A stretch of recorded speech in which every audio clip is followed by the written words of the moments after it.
Hello readers by eyes and by ears, this is Mary Chen and welcome back to my channel. Today we are continuing with the reading of Riverbay Road, Men's Dormitory Volume 2 by Fei Tian Xiang. You guys, I just finished reading chapters 44 through 46 and I cut it off to put it all in one video and gave myself some time to process it, but it is the same night. And we're continuing. So we're finishing this book in this reading, just so y'all know. So we're reading chapters 47 through 50 because I need to know what happened. But then after that, there's no point in stopping. I just need to be done. So let's go. Yes. Okay, get started. Chapter 47. Number 7 Riverbay Road. Yue Wen lay on his side on his bed, his face illuminated by the white glow of his phone screen. He was scrolling through the messages he and Suh-chun had sent to each other since they first met and reminiscing about the little moments they'd shared. It had only been half a year, 6 months, 180 days. Long enough for two hearts to go from strangers to acquaintances to mutual understanding to flying sparks, before finally fading back into silence. Sometimes, time stretched for so long that you could know a person for a lifetime without ever really knowing them at all. At other times, it was so short that all your beautiful memories were like 5 fleeting minutes of light on a river when its waters caught the evening sun at just the right angle. Yue Wen put down his phone and sighed. When he left the restaurant, his only thought was, fucking hell. How did I come so far and still get screwed over by life? He could have a new boyfriend every week, topping or bottoming as he pleased. No need to compromise on positions or learn about the other guy's preferences. If he ever wanted a stable familial relationship with someone, they would jump at the opportunity. But would they like the real me? Yue Wen had always wondered if love, for him, was just a repackaged fiction. It wasn't like he could go outside and trip into love, but finding it didn't require much effort when all was said and done. He couldn't be sure of authentic feelings in easy relationships like those, though. He didn't want to force anyone or be deceived, and so he preferred to steer clear of love altogether. There were only 2 times he had ever been certain it was true love. The first was his relationship with his ex. Neither of them had any money back then, so Yue Wen's ex couldn't have loved him for his money. Perhaps the saying, "You should not abandon the wife who has been through hard times with you," was based on this principle. The second was his relationship with Suh-chun, who didn't know anything and even thought, naively, that Yue Wen would be displeased to have to experience hardships by his side. Yue Wen didn't know what to do. The accusations he'd heard from Suh-chun's ex-wife didn't make his love for Suh-chun disappear. On the contrary, her words made him even more aware of his feelings. Yes, he loved Suh-chun. If he didn't, he wouldn't be so depressed right now. He'd been wrong to think that he only loved Suh-chun a little. In the restaurant tonight, he realized that his love for Suh-chun ran much deeper than he'd thought. Why else would he be so angry? He wondered for a moment whether Suh-chun knew the truth of Yue Wen's circumstances all this time and just played along with him.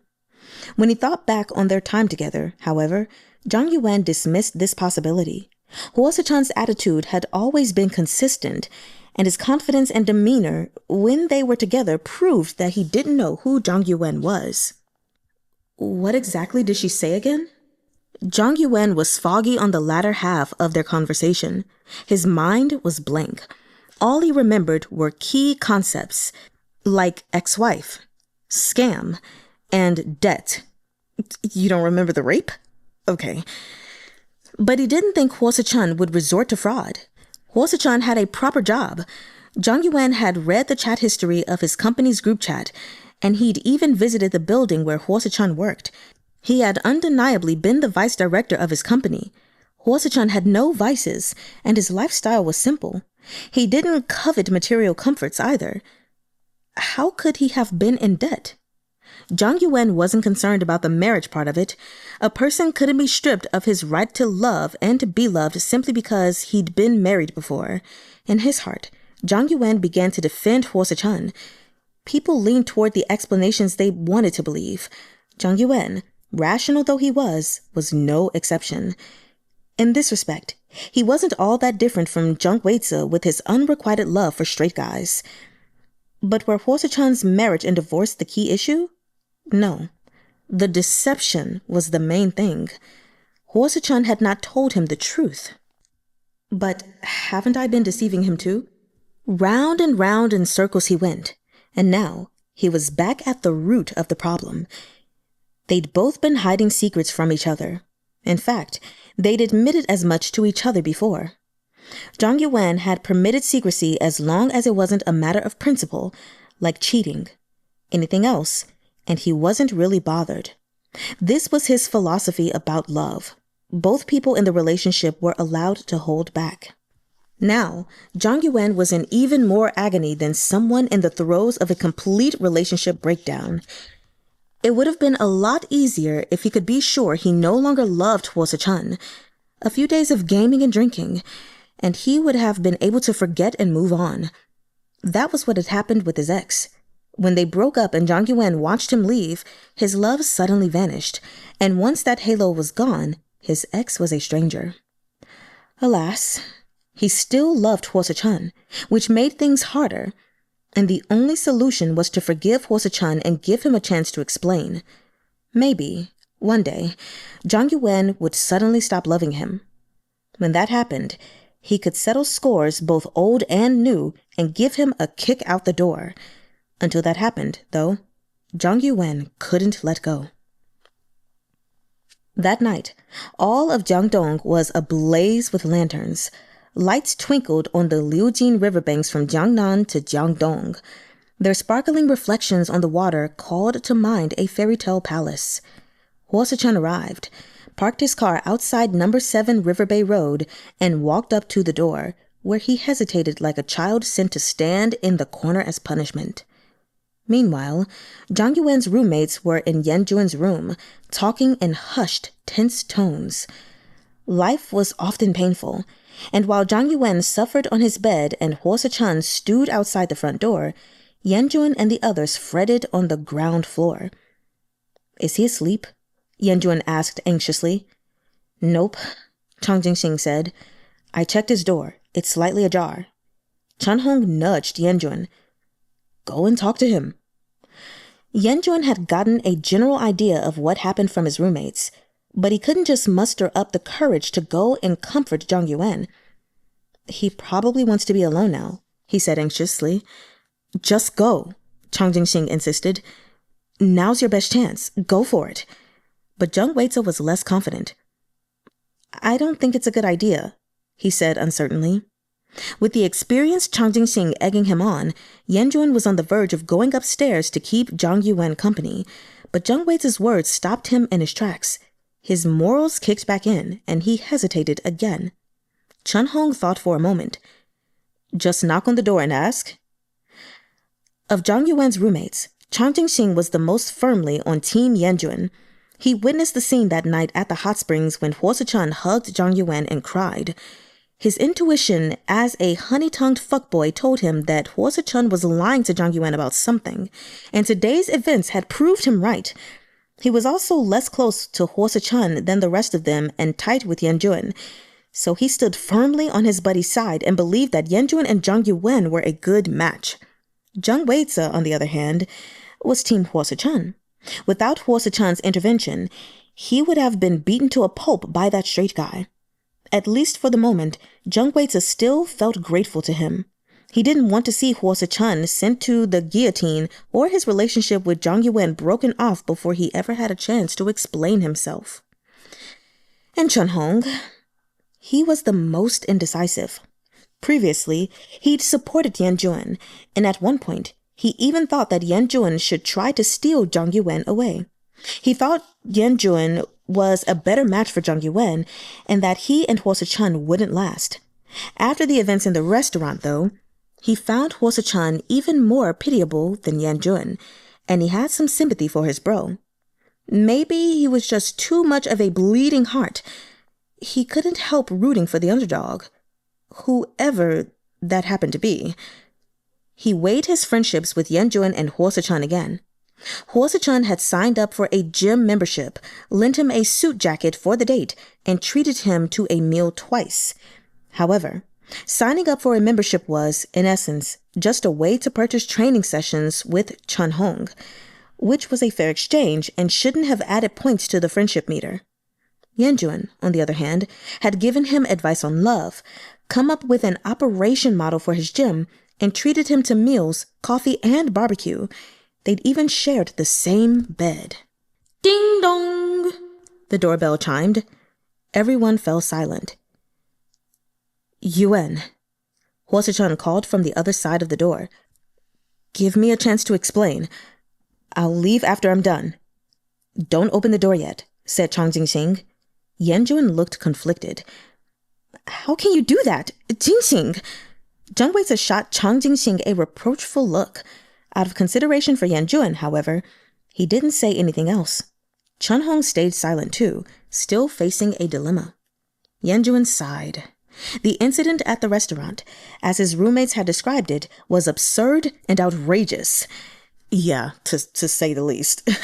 It was the kind of cliched plotline you'd see on the most melodramatic TV drama series.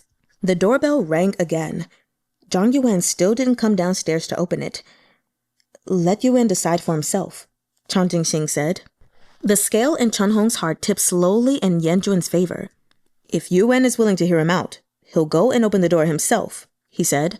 Right? They all fell silent again. The doorbell rang several more times before it finally went silent. He's gone, Jinxing said. Go now, Yuwen. You don't need to say a word. Just sit with him. No, he hasn't left. Yuwen walked to the window near the garden and glanced out. His car's still there. He's waiting outside. Weize couldn't take it any longer. He left the room and opened the front door. Suh-chun was sitting on the steps outside number 7 Riverbay Road with a document folder in his hand. Hearing the door open, he jumped up, and when he saw it was Weize, he nodded. Thanks. I'm sorry you guys had to see that today. There's no need for you to apologize to me, Weize said. It has nothing to do with me, but you really should apologize to Yuwen. Suh-chun took off his shoes and dashed up the stairs. That poor thing, Weize said when he returned to Yuwen's room. He was supposed to treat us to dinner today, but here he is, apologizing to me. More like Yuwen would have treated us, Jinxing retorted. If he'd already maxed out his credit card, then wouldn't Yuwen have to pay for him? And Yuwen was the one who actually footed the bill today. Weize, with his limited social experience, didn't always see the dark side of human nature, and Jinxing's words enlightened him. It made sense now. Suh-chun had promised to treat them, but he'd left early, forcing Yuwen to foot the bill of 6,000 yuan, including the service charge. He even paid for Chahng. Yuwen didn't get to eat anything himself, having just arrived at the restaurant when Suh-chun was leaving, and here he was, 6,000 yuan poorer. Now he was starving even as he thought about pursuing Yuwen, the man he'd long harbored unrequited feelings for. And here Weize was, sabotaging him by letting his rival in. Weize felt guilty. Sorry. Weize was on the verge of tears. He felt like everything he did was wrong. It's okay, said Yuwen. You did the right thing. I didn't want it to turn out like this either. Jinxing opened the door a crack, trying to hear what they were saying upstairs, but he was too far away to hear. Yuwen was lying on his side when Suh-chun came in and sat down on the swivel chair next to the bed. He'd only turned on a desk lamp, so most of the room was dark. Outside the floor-to-ceiling window, though, the colorful lanterns on Riverbay Road shone bright. After a long silence, Suh-chun sighed. I'm sorry, and I'd like to explain. I sincerely hope you'll give me a chance to. Yuwen kept his back to Suh-chun and said nothing. Realizing that Yuwen wasn't going to respond, Suh-chun opened his document folder with slightly trembling hands, took out a stack of documents, and offered them to Yuwen. These are my divorce papers, Suh-chun said. They detail the circumstances of my previous marriage, with an official court seal, a breakdown of my debts, and the reasons for the divorce. You can find the court's judgment online if you want to verify that it's real. They're all public records. I should have come earlier, but I had to go home to get these, and then I got stuck in traffic. Zhang Yuwen glanced back at Suh-chun, then went back to his phone. Suh-chun remained composed. I'll be frank with you about my circumstances. I swear, from now on, everything I say is the truth. I won't lie to you again. Go on, Zhang Yuwen said. I believe you now. Suh-chun hummed in acknowledgement. I'm not sure if you've ever experienced this, but growing up, I wasn't my parents' favorite child. Nope, I'm an only child, and I wasn't raised by my parents, Zhang Yuwen said. Can't play the victim card now, can you? In families with two sons, the parents often play favorites, even without meaning to, said Suh-chun. In my family, the favorite was my older brother. He's smarter and all around better than me. All the affection went to him. As it says in the Gospel of Matthew, for whoever has, to him more will be given, and he will have abundance. But whoever does not have, even what he has will be taken away from him. I'm not saying this to get your sympathy. I just want to explain why I made the choices I did. It's just like you told me.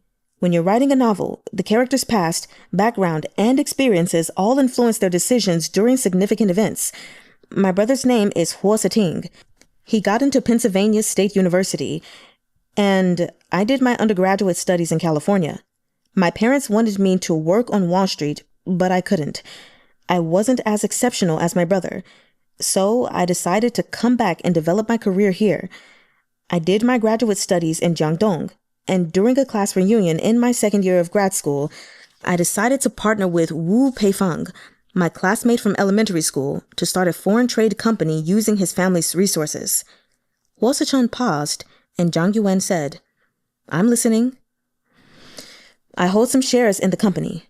At first, I wanted to do all I could to take the company public and achieve financial freedom. People think I'm tall, rich, and handsome, but I knew deep down that I was just a bookworm. I don't have many life goals, and I don't know where my future will end up. Jiangdong was an environment I was familiar with, at least, and I felt more at ease living here. I don't have any opinions about love or family.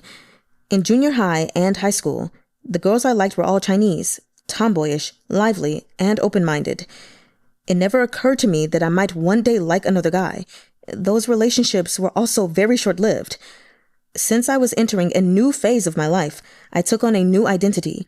I worked at other companies for a while, but eventually, at Wu Peifeng's insistence, I joined the foreign trade company as the vice director to help him manage the business.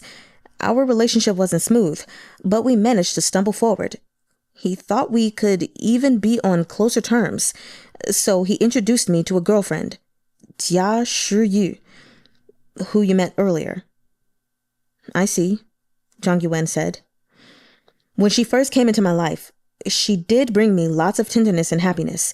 She was a close friend who dated Wu Peifeng around the same time Jia and I went official. Peifeng and his girlfriend broke up long before, though, and I kept dating Jia. You always say I'm very straight, and you're right. I never thought of messing around. It takes a lot of time and thought for me to decide if someone is right for me, but once I've decided, I've committed to spending a lifetime together. Maybe it's because of my career. As you know, you always have to make prudent choices in trade. There's no backpedaling once you've made a decision. We dated for almost 8 months. We argued a lot, but I was always able to smooth things over with gifts and sweet talk. I'm sorry. This is my fault. I didn't consider your feelings, and I brought up old habits from that relationship into our life together. Go on. What happened next? Zhang Yuwen asked. I married her, Suh-chun said. She moved into my house, but once we were married, I discovered that she was very materialistic and high maintenance. She wanted to dine at high-end restaurants and take vacations in the Maldives. To top it off, she was buying things all the time. With my salary, I struggled to keep up. I tried to talk to her about it, hoping to get her to change her lifestyle, and that led to a major crisis. She thought you were wealthy when she married you, Zhang Yuwen interjected, only to realize you weren't as rich as she thought. That's right, Suh-chun admitted readily. I wasn't her ideal partner. Uh-huh. Eventually, I cut back on the household expenses. I still needed to pay the mortgage and save for the future. Did she work? She had a cushy job at her friend's company, $4,000 a month. After a moment of silence, Suh-chun went on. She started borrowing money to fund her extravagant lifestyle, thinking I'd help her pay the loans off because we were married. I think it was out of spite. She wanted to get back at me. You're the stingy one, aren't you? Let's see if you can get out of paying now. She didn't just buy luxury goods for herself. She also kept treating her girlfriends to afternoon tea, creating this wealthy lady persona. If that was all she did, it would have been manageable, but she was naive too. One time, when she was on vacation in Macau with her girlfriends, she was introduced to a junket operator and got addicted to gambling. Uh-huh. There's information on her debts here. Suh-chun offered the legal documents to Zhang Yuwen again, who finally sat up so that he could flip through them. There were, indeed, IOUs for loaned companies signed by Jia Shuyu herself, and the details of the court's judgment were just as Suh-chun described. At first, she won a fair bit, like gamblers often do. In her naivety, she thought she could make a lot of money this way and get me off her case. Then, her bets got larger as she tried to recoup her losses. Over time, the interest piled up and the debt snowballed. Zhang Yuwen was still looking through the documents. And that's when you finally decided to divorce her? I had no idea how astronomical her debts were. It was like a bolt from the blue when I found out. I still had the mortgage to pay. She incurred the debt during our marriage, and I couldn't prove that I was unaware of it, so it became a joint debt.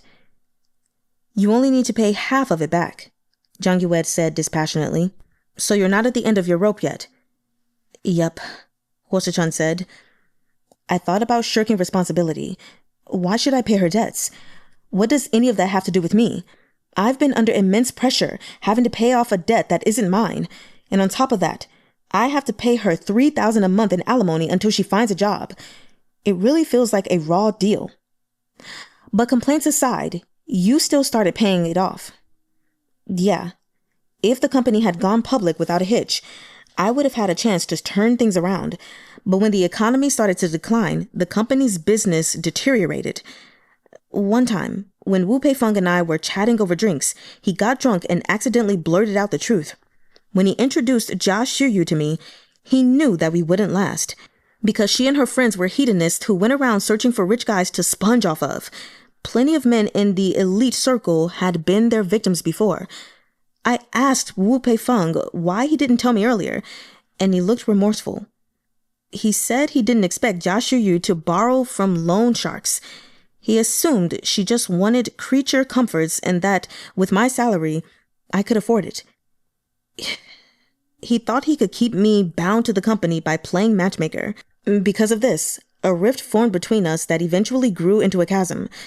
We ended up arguing every day, and I gave up on the company. A thought occurred to Zhang Yuwen. That day at Elephant Gorge, you received a call. At first, I thought it was your girlfriend. Who was it? Who? Suh-chun didn't remember this. He made a give me a second gesture and thought it over, scrolling back through his call log. The other person wanted to go to your house, and you said no one was home, Zhang Yuwen added. Oh, that was Wu Peifeng. I used to go fishing every week and meet him for drinks afterward, Suh-chun explained. That made sense to Zhang Yuwen. Anyway, Jia Shuyu shifted the blame for her own mistakes onto me. She argued that she bought a lot of things for me, too, when we were dating. That's why she kicked up a huge ruckus today and accused me of cheating her out of her dowry. During the divorce, I sold off whatever I could to pay down the debt and started setting aside $20,000 a month to pay off the rest. That left $8,000 for my own living expenses. Factoring in the interest, I'd need at least 20 years to pay it all off. You'd have been nearly 60 years old by the time you paid it off, Zhang Yuwen said. Suh-chun fell silent. But you resigned. It won't be easy to find another job with an annual net income over $500,000. Even if I hadn't resigned, I'd still have needed to take a voluntary 50% pay cut due to all the problems the company is facing. That would double the repayment period. It was basic algebra. At this rate, it would take 50 years, and you'd be 80 before you were debt-free. The pressure on Suh-chun was immense. So, how much exactly do you owe, in total? Zhang Yuwen felt overwhelmed just looking at the long breakdown of debts. Some were even from loan shark companies with extortionate interest rates. As per the court ruling, for my half of the debt, I'm responsible for part of the interest and the full principal amount. Once the judgment takes effect, the interest will stop accruing. Jia is responsible for her own portion, the total, Zhang Yuwen repeated. The joint debt is 11.2 million. I need to pay 5.6 million, plus the mortgage of 1.2 million. The total is 6.8 million. Okay. Zhang Yuwen was still looking down at the court judgment. It even included Jia Shuyu's assertion that Suh-chun was impotent, which she likely used as leverage to get more compensation in the divorce. He could almost see Suh-chun's embarrassment during the divorce proceedings. It was awful to be attacked like that. After a moment's silence, Suh-chun said, I know. No, you don't. Zhang Yuwen put the documents aside, picked up the game controller, turned on the TV, and started up his game. You don't know anything. You think our problem is that you deceived me and that this has always been a landmine between us, ready to blow you to pieces at any moment. Am I right? You're right, Suh-chun said. I admit, I acted with bad intentions in our relationship. What I did was abhorrent. I wanted to secure our relationship first and wait until we were in love and living together for a while before I told you the truth, or let you find out on your own. I hoped that way, our bond would make it harder for you to think of breaking up or maybe, by then, you'd have no more regrets. Zhang Yuwen finished for him. Better to have loved and lost. Nurturing love between us and then using it to blackmail you. That was despicable of me. To me, Jia Shuyu is a nightmare, but she saved you from me and gave me a hard slap in the face. A reminder of just how worthless I am. You see, Zhang Yuwen said, that's what you don't understand. Of course, it's true that it's not easy to admit to your own despicable behavior. Suh-chun gave him a puzzled look. You think I'm going to dump you because of all this, right? Zhang Yuwen glanced at the court judgment on the table. But I'm not. Remember when you thought I was after your money? Now you think I'm going to dump you because you're a pauper with a debt of, how much again? 6.8 million. Right. Whatever the figure is, I don't care. Zhang Yuwen didn't look at Suh-chun as he resumed his game from where he previously got stuck. You keep spiraling over this same issue. No, I don't. Suh-chun was a little angry, but he knew he had no right to argue with Zhang Yuwen, so he explained. I lied to you. The issue is the deception. Then why do you think I would care about this deception? Zhang Yuwen retorted. Pulling out a bank card with 6 million on it to spend as I wish would be a surprise, while giving me an IOU of 6 million is a shock. But what makes one thing a white lie and the other malicious deception? Suh-chun was baffled. Maybe you'll say that a lie that results in loss and harm is deception, and a lie that brings the other person joy and happiness is a nice surprise. But lies are lies. What's the difference? I guess I have to remind you, Suh-chun, that this isn't what our conflicts are really about. The question is, how exactly do you see our relationship? The loading screen appeared, and Zhang Yuwen glanced at Suh-chun, looking him up and down. He's still gorgeous, Zhang Yuwen thought. If Suh-chun were to strip naked now and ask for breakup sex, Zhang Yuwen felt like he might actually agree to it. Suh-chun fumbled for a response, clumsy in his sincerity. I want to be with you.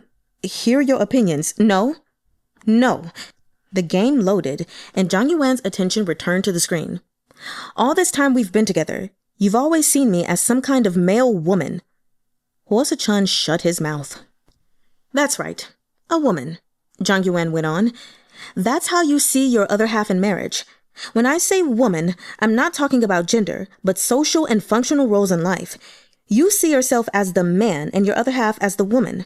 I'm a male woman, and you see Jia Shuyu as a female woman. Leaving aside all the shitty things she's done, Out of the reasons you chose her is that she's very feminine. She fits your idea of what your other half should be. I can tell that your family must be very traditional. Your family might promote a rigid worldview, yes, but your upbringing is no excuse. You've read so many books, but your values haven't budged an inch. It was rare that Yue Wen had an opportunity to deliver such a critical hit, and he was fighting the boss in his game and verbally destroying Suh-chun at the same time. Suh-chun looked at Yue Wen's profile. For a moment, his thoughts couldn't keep up. When he should have been focusing on what Yue Wen's words meant, he had only one thought. Humanity created the Tower of Babel only for God to destroy it, and for that, the masses no longer shared a common language. One is not born, but rather becomes a woman, Yue Wen said, quoting Simone de Beauvoir. I said female woman and male woman because the mere fact of being biologically female doesn't mean Jia Shuyu has to play the role you expect her to play. Your views are deeply ingrained, and you've carried them over to our relationship. That's not fair. It's a division of labor, Suh-chun protested. Right. Ignore a person's professional value and self-worth, and free up the family member with the highest earning potential to focus on making money and providing for the family. This all sounds reasonable, but let me ask you. If you had already resigned and had zero income when we first met, and I earned more and had more savings than you, would that have meant that I could fuck you as I pleased?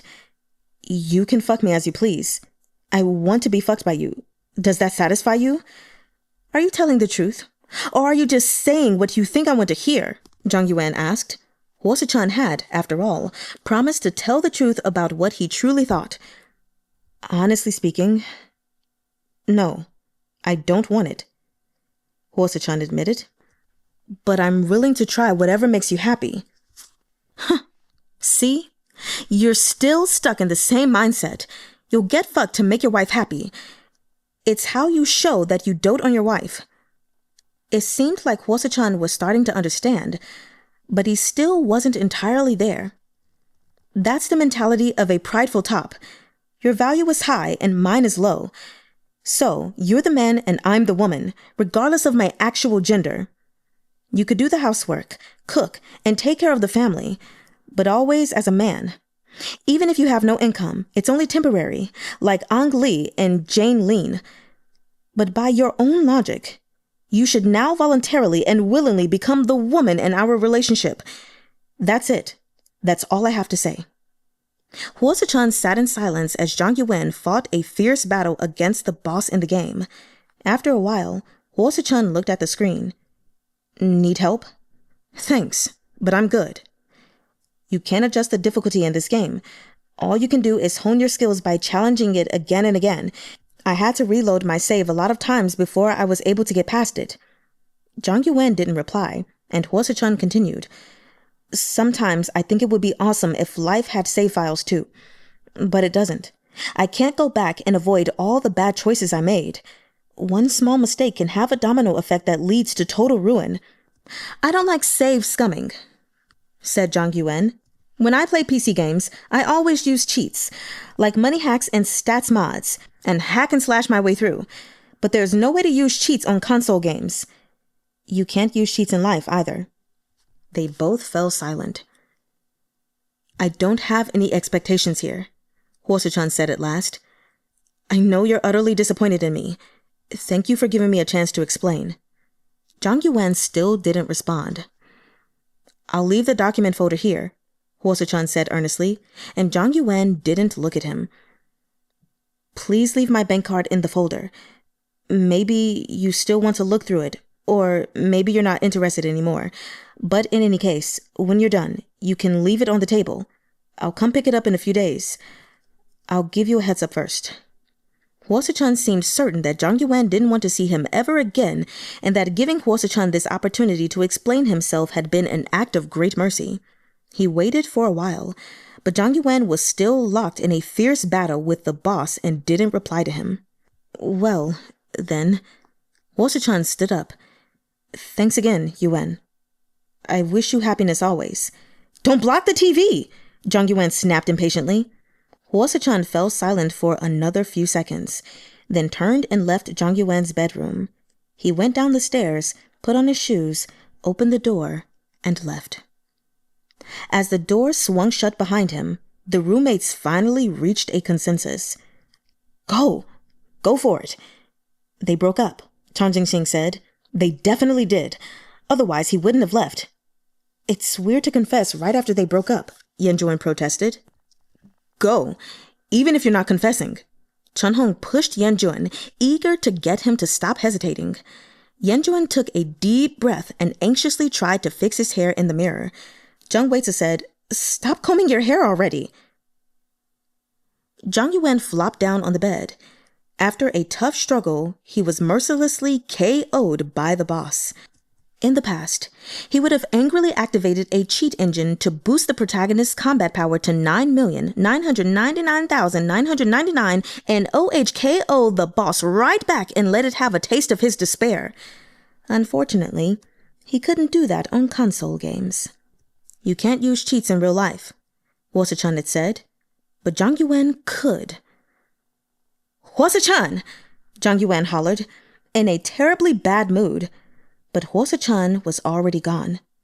Yue Wen rolled off the bed, stung that Suh-chun didn't even linger in the living room for a bit. Furious, he bellowed, Suh-chun, get your ass back here and beat this boss for me before you leave. Barefoot, he rushed down the stairs and out of number 7 Riverbay Road just in time to see Suh-chun's car driving away. Suh-chun stared ahead in silence, not once looking in the rearview mirror. Everyone kept urging Yuwen on. Go, man! Finally, Yuwen steeled himself, opened the door, and followed Yue Wen out of the garden. Yue Wen stood under the dazzling lights of the Lantern Festival.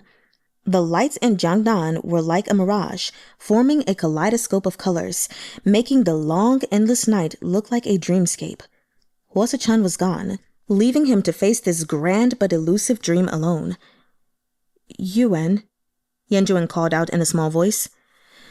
Yeah, it'll be fine. Yue Wen glanced back at Yuwen. I know.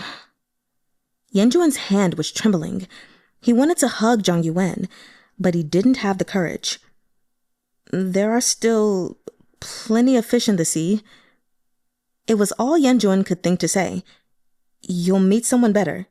You have a long future ahead of you, and there will be no lack of opportunities for you to meet someone new. It's all right. Yue Wen sighed and walked past him to return to number 7 Riverbay Road. Chapter 48.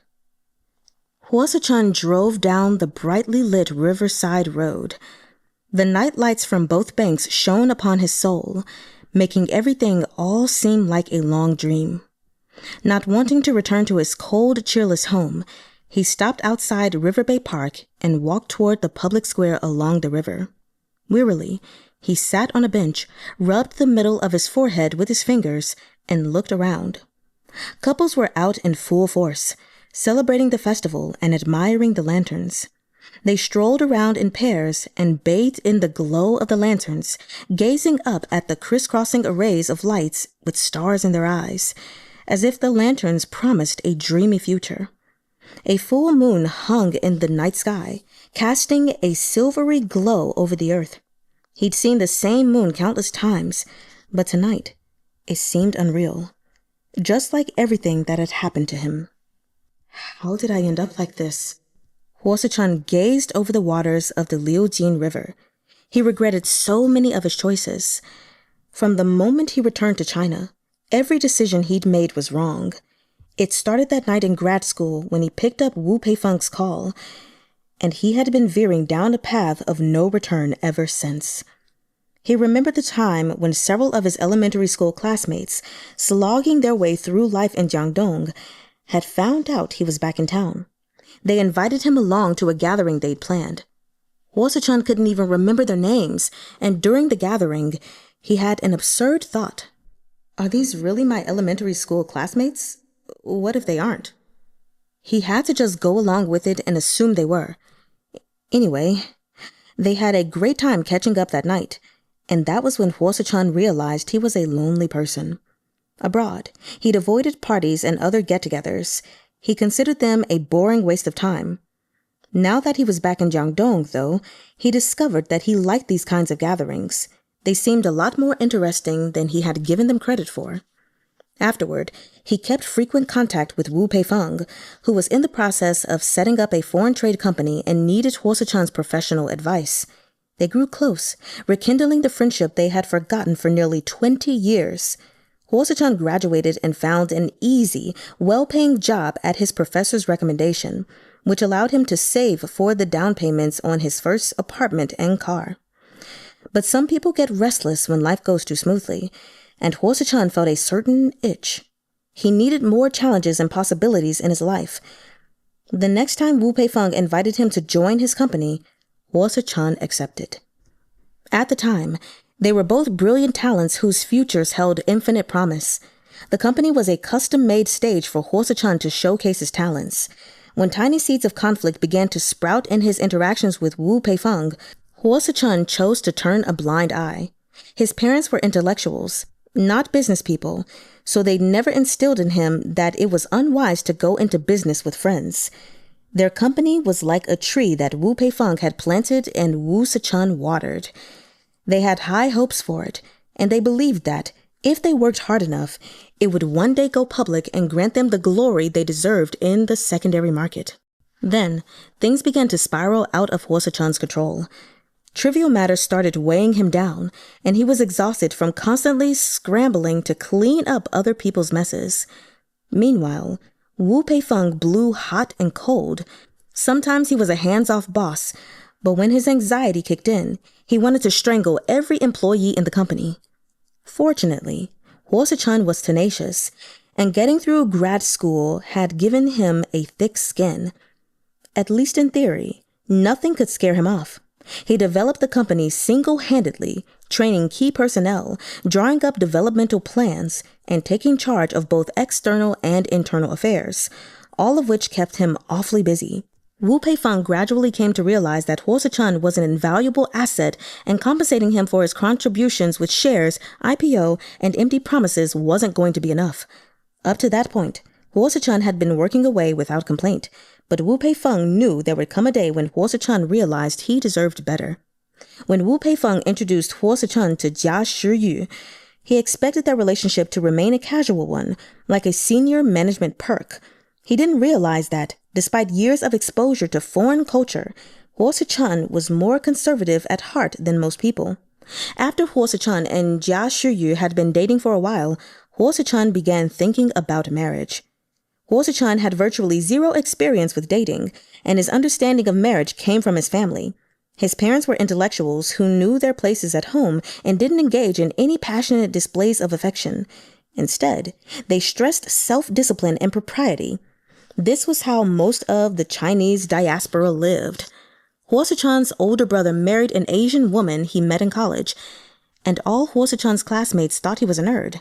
They saw him as a tedious bookworm who didn't smoke weed or go to parties. Heck, he'd never even gotten properly drunk. If he had any hobbies, they were nerdy ones. He liked the world depicted in Walden and wished that he could just fish peacefully there. He had sexual fantasies about women, but they were just that, fantasies. Tall, fit, and handsome, he could probably have snagged a white girlfriend if he put some effort into dressing up. Lots of people would have been willing to date him, if only to add Asian guy to their dating resume. But that was just dating. Marriage required more careful consideration. Suh-chun knew everyone around him looked down on him, though, so eventually he returned to his native country. It wasn't for the sake of seeking an easier playing field. He just felt that there was no place for him in Los Angeles, and he preferred to live in an environment that was more linguistically and culturally familiar. When he started graduate school, several of his classmates pursued him. Everyone saw Suh-chun as a hidden gem. They speculated with each other about him, slapping on several buffs and tagging him with attributes and personas he didn't have. Suh-chun found it both amusing and exasperating, though he said nothing about his past setbacks. He was tall, rich, and excelled academically in school. However, none of the girls at his university caught his eye. By instinct, he rebelled against his older brother's example. Dating and marrying a classmate was tantamount to imitating Suh-chun, whose shadow had hung over Suh-chun's entire life. Just the thought of it was suffocating. But one good thing came out of it, and that was the boost to his confidence. He kept up with his previous lifestyle, focusing on fitness, reading, and occasionally gaming. From enrollment to graduation to work, everyone who knew him lauded him for being mellow, gentlemanly, polite, and humorous. Even in video games, he was idolized in the ones he excelled at, with other gamers praising him for his intelligence. Through all these affirmations, Suh-chun received a shining halo. The things that were once his shortcomings became his strengths, and he became a new and improved version of himself. When he met Jia Shiyu, his confidence was at its peak. Later, he learned that Jia Shiyu and her friends shared a lifelong goal of snagging a rich husband. They squatted at the entrance of Nora Helmer's house, waiting for her to leave before they swooped in and took what was hers. But at the time, Suh-chun was smitten with Jia Shiyu. She packaged herself up meticulously, playing the role of a pretty young lady from a once wealthy family who had fallen on hard times. She pandered to Suh-chun's preferences like a job seeker attending an interview with a fake resume. She bought him a fair number of expensive gifts, played musical instruments that she had painstakingly learned for his sake, went fishing with him, and even read Kafka's The Castle to him while he fished. She was an independent woman with refined taste, and despite her father's bankruptcy, she seemed to be doing her best to maintain her own lifestyle and stand on her own feet. She sometimes engaged him in debates, pretended to lose, and then praised him to high heaven. How could Suh-chun not adore a person like that? He was happy to splurge on her. He had nowhere else to spend that money, anyway. Jia Shiyu's friend, who had already been used and discarded by Wu Peifeng, was jealous of Jia Shiyu for successfully landing a rich, naive Suh-chun. She tried several times to drop hints to this golden goose about what was really going on, but Suh-chun didn't pick up on it. He was completely oblivious to the darker side of society. He might have been immaculately dressed and successful, yet he was still an inexperienced bookworm at heart. His relationship with Jia Shiyu became intimate, and Suh-chun experienced the pleasures and wonders of sex for the first time in his 20-some years of singlehood. Jia Shiyu used this as a leverage to pressure Suh-chun to make an honest woman of her, and Suh-chun readily agreed. Jia Shiyu couldn't believe it. She didn't even have to resort to her backup plan of trapping him into marriage with pregnancy. Wu Peifeng was just as surprised. He tried his best to dissuade Suh-chun from marrying Jia Shiyu, though he didn't dare reveal what his actual intentions in introducing the two of them had been. Unfortunately, Suh-chun had already decided Jia Shiyu was the one. She made him happy. When it came to family, his parents had only ever given him one piece of advice. Marriage is like drinking water. Only the person drinking it can say whether the water is hot or cold enough. All that matters is that you're happy. Suh-chun didn't realize that happiness had an expiration date, that it was easy to find fleeting happy moments, but sustained long-term happiness was a different story. So, he married Jia Shiyu. It wasn't long before his life took a 180-degree turn. Most things in the world tended to balance themselves without the need for divine intervention. They'd find equilibrium on their own. However happy Suh-chun had felt during courtship, his misery in married life matched it. Jia Shiyu didn't do the housework or take care of him. She just couldn't be bothered. Her demeanor changed drastically. The flattery and adoration she'd showered on him vanished the moment they tied the knot. She was like an actor who, at the play's climax, abruptly left the stage without so much as a word or a bow, leaving a mortified Suh-chun standing in her wake in awkward silence. He tried to communicate with her. It was okay if she didn't want to do the chores. He could hire someone to do that. But what kind of life did she want? He did his best to schedule his time so that he could tag along with her whenever she went out dining, drinking, and having fun. Gradually, however, he realized that her problem wasn't with his attitude. Her problem was that Suh-chun wasn't as rich as he'd appeared to be when they were dating, and she felt deceived. His generosity when he was courting her gave her the impression that his net worth was significantly higher than it truly was. And to maintain the facade that she wasn't materialistic, she'd never inquired about his financial status. In fact, she'd even bought him gifts in turn.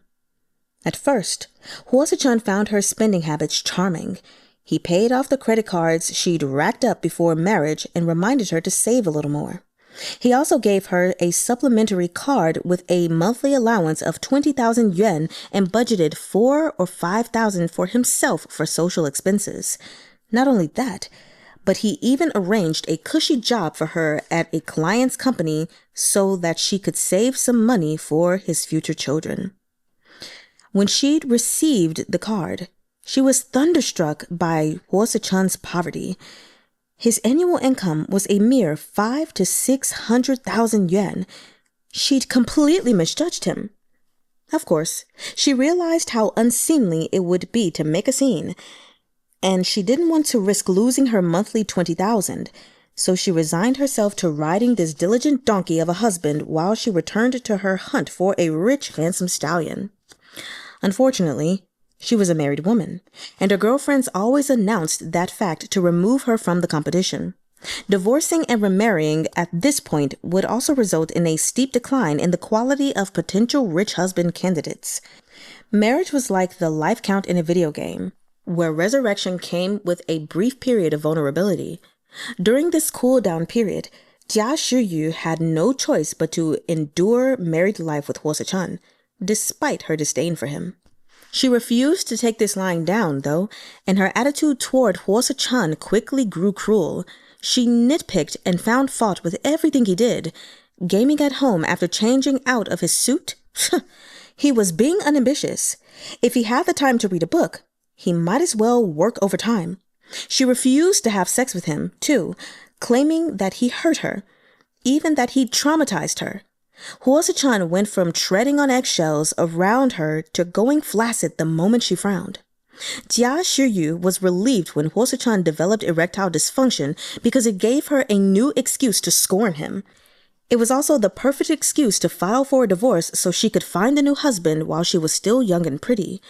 But before the divorce, she wanted to squeeze as much out of Suh-chun as she could. With her friends egging her on, she decided to borrow money and have Suh-chun repay the debt. Eventually, she got hooked on gambling, and things spiraled out of control. Suh-chun couldn't believe his ears when he found out. The day he received the bill for tens of millions, he'd sat alone by the Liujin River just like he was doing now, reflecting on his life and where it all went wrong. He believed now that Zhang Yuwen was right. All the problems in his life stemmed from his immaturity and ignorance. He didn't understand love or marriage at all. Suh-chun gazed at the lanterns. The sightseers around him had dispersed, and everything had gone quiet, leaving him with a hollow emptiness. The moon hung high in the sky, illuminating the countless lonely souls who wandered on the earth below. He believed, foolishly, that love and marriage were just facts of life, eternal and unchanging since time immemorial, just like the moon above. At most, he thought, they waxed and waned within a finite, predictable range. When two people fell in love, the natural next step was to start a family. The wife could stay home to dutifully support her husband by raising their children, which freed the husband up to build himself a successful career. Together, they would teach their children to repeat the same path. Suh-chun didn't know what he was living for. He stood up, trudged over to the railing, and gazed down at the river. Yup, it was all meaningless. Come to think of it, he'd spent most of his relatively short life so far feeling lost.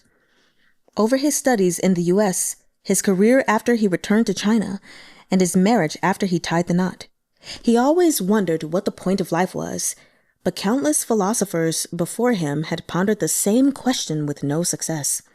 Suh-chun certainly wasn't qualified to find an answer. Life was meaningless to begin with. That was true for everyone, but some people, like Suh-chun, seemed to have even less of a reason to exist than others. Tens of millions of yuan in the hole, and to repay even half of that debt. He would have to work until he was 50 or 60. He didn't bother appealing the outcome of the divorce proceedings. The lawyer told him there was no point. He'd been sitting by the riverside when he received a written court judgment, too, and when he saw what it said, he wondered if he should just die. The Liujing River had taken countless people seeking release into her gentle embrace. At least 80 every year, if not 100. And the year was young. The Lantern Festival had only just ended. There were still plenty of places to be filled. Couldn't one of them go to him? But, Suh-chun thought, the water would be cold if he jumped in now. When it filled his lungs, it would be excruciating. Clearly, he wasn't seeking death, precisely. He was seeking the beautiful, grand escape it offered. With one jump, he could end his suffering and solve all his problems. Wasn't a sure bet like that worth any cost, including the momentary agony of suffocation? A few minutes of pain in exchange for eternal release. In the eyes of someone who truly longed for death, this small price was no price at all. Rejecting that price proved to Suh-chun that he still had some attachment to life. As he thought back on the fleeting moments of happiness he'd experienced, he realized something. The only time he'd found any meaning in his life was when Yue Wen was in it. Yue Wen had a powerful, reassuring presence that soothed his roommates just as it soothed Suh-chun. He was surrounded by an invisible shield, and anyone he allowed behind that shield was safe from existential crisis. While Yue Wen's shield protected him, time had seemed to stand still. Suh-chun hadn't needed to think about death, poverty, or any of the things that caused him anxiety. Yue Wen kept him far away from the troubles like these. In his presence, Suh-chun was able to escape reality and step into a beautiful utopia. From the moment Suh-chun first saw him, he knew that Yue Wen was special, that there was no one else in the world like him. Suh-chun knew gay people, and he didn't discriminate against them. But before he met Yue Wen, he had never imagined his own sexual orientation could change. While he was traditional and conservative in some ways, he was exceptionally open-minded in others. Maybe it was the result of the bombardment of Western media he experienced during his formative years. Perhaps the ardent advocacy for LGBT rights in the West had convinced him that it was okay for men to experiment. His failed marriage and the trauma he carried from it had certainly left him alienated from women. Sometimes, he attributed his marriage's failure to a mutual inability to understand each other. Other times, he blamed it on gender differences. Though, of course, most gender issues also arose from a lack of understanding, and it rarely occurred to him that he might need to put himself in another person's shoes. In any case, he'd turned to men. Men understood his struggles. They understood his role in society, and, to varying degrees, most had experienced the same confusion as him. That day, when he first looked across the lake and saw Yue Wen, he felt an inexplicable urge to approach him, strike up a conversation, and get to know him. Looking back now, that could have been because Suh-chun and Yue Wen met as children.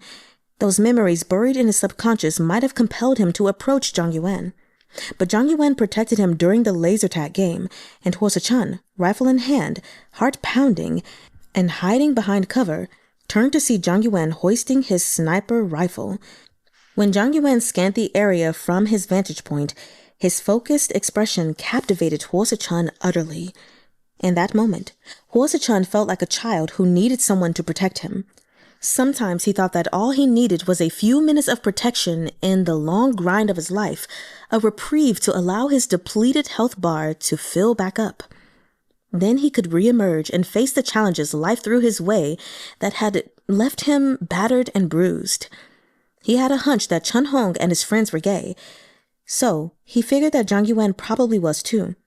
But that wasn't Suh-chun's primary motive in getting close to him. Whether Yue Wen was gay or not, Suh-chun wanted to be friends with him, to spend more time with him, even to live closer to him. He needed a companion, and the question of whether they might eventually progress to lovers didn't seem so pressing then. He did still have erectile dysfunction, after all. After that day, he couldn't resist reaching out to Zhang Yuwen, and Zhang Yuwen responded to all of his messages. This was the tenderness of a man, gentle, steadfast, and reliable. It was different from a woman's tenderness, which was like a spark from within, igniting hope anew, telling you that everything had meaning. A man's tenderness was like brilliant sunshine, and it thawed Suh-chun's frozen body until he came to life again, his vitality renewed. Gradually, they came to understand each other. Zhang Yuwen didn't flatter him, but Suh-chun could see from the curiosity in Zhang Yuwen's eyes that he wanted to get to know Suh-chun better. They didn't just share the same way of thinking. They were similarly cautious, like two snails on a branch tentatively probing each other with their antennae. Suh-chun partially hoped to build a friendship with Zhang Yuwen and confide in him about his loneliness, but he wanted to go a step beyond that too. The more he came to understand Zhang Yuwen, the more Suh-chun wanted to be with him. Suh-chun was certain that he could feel at peace with Zhang Yuwen, even if they weren't doing anything. Yes, Zhang Yuwen was often blasé about things, but he always gave Suh-chun just the right response, and that made Suh-chun feel like the effort he put in was never in vain. It wasn't until their hike in Elephant Gorge, when Suh-chun saw Zhang Yuwen's abs, that he felt a certain other kind of desire awaken in him.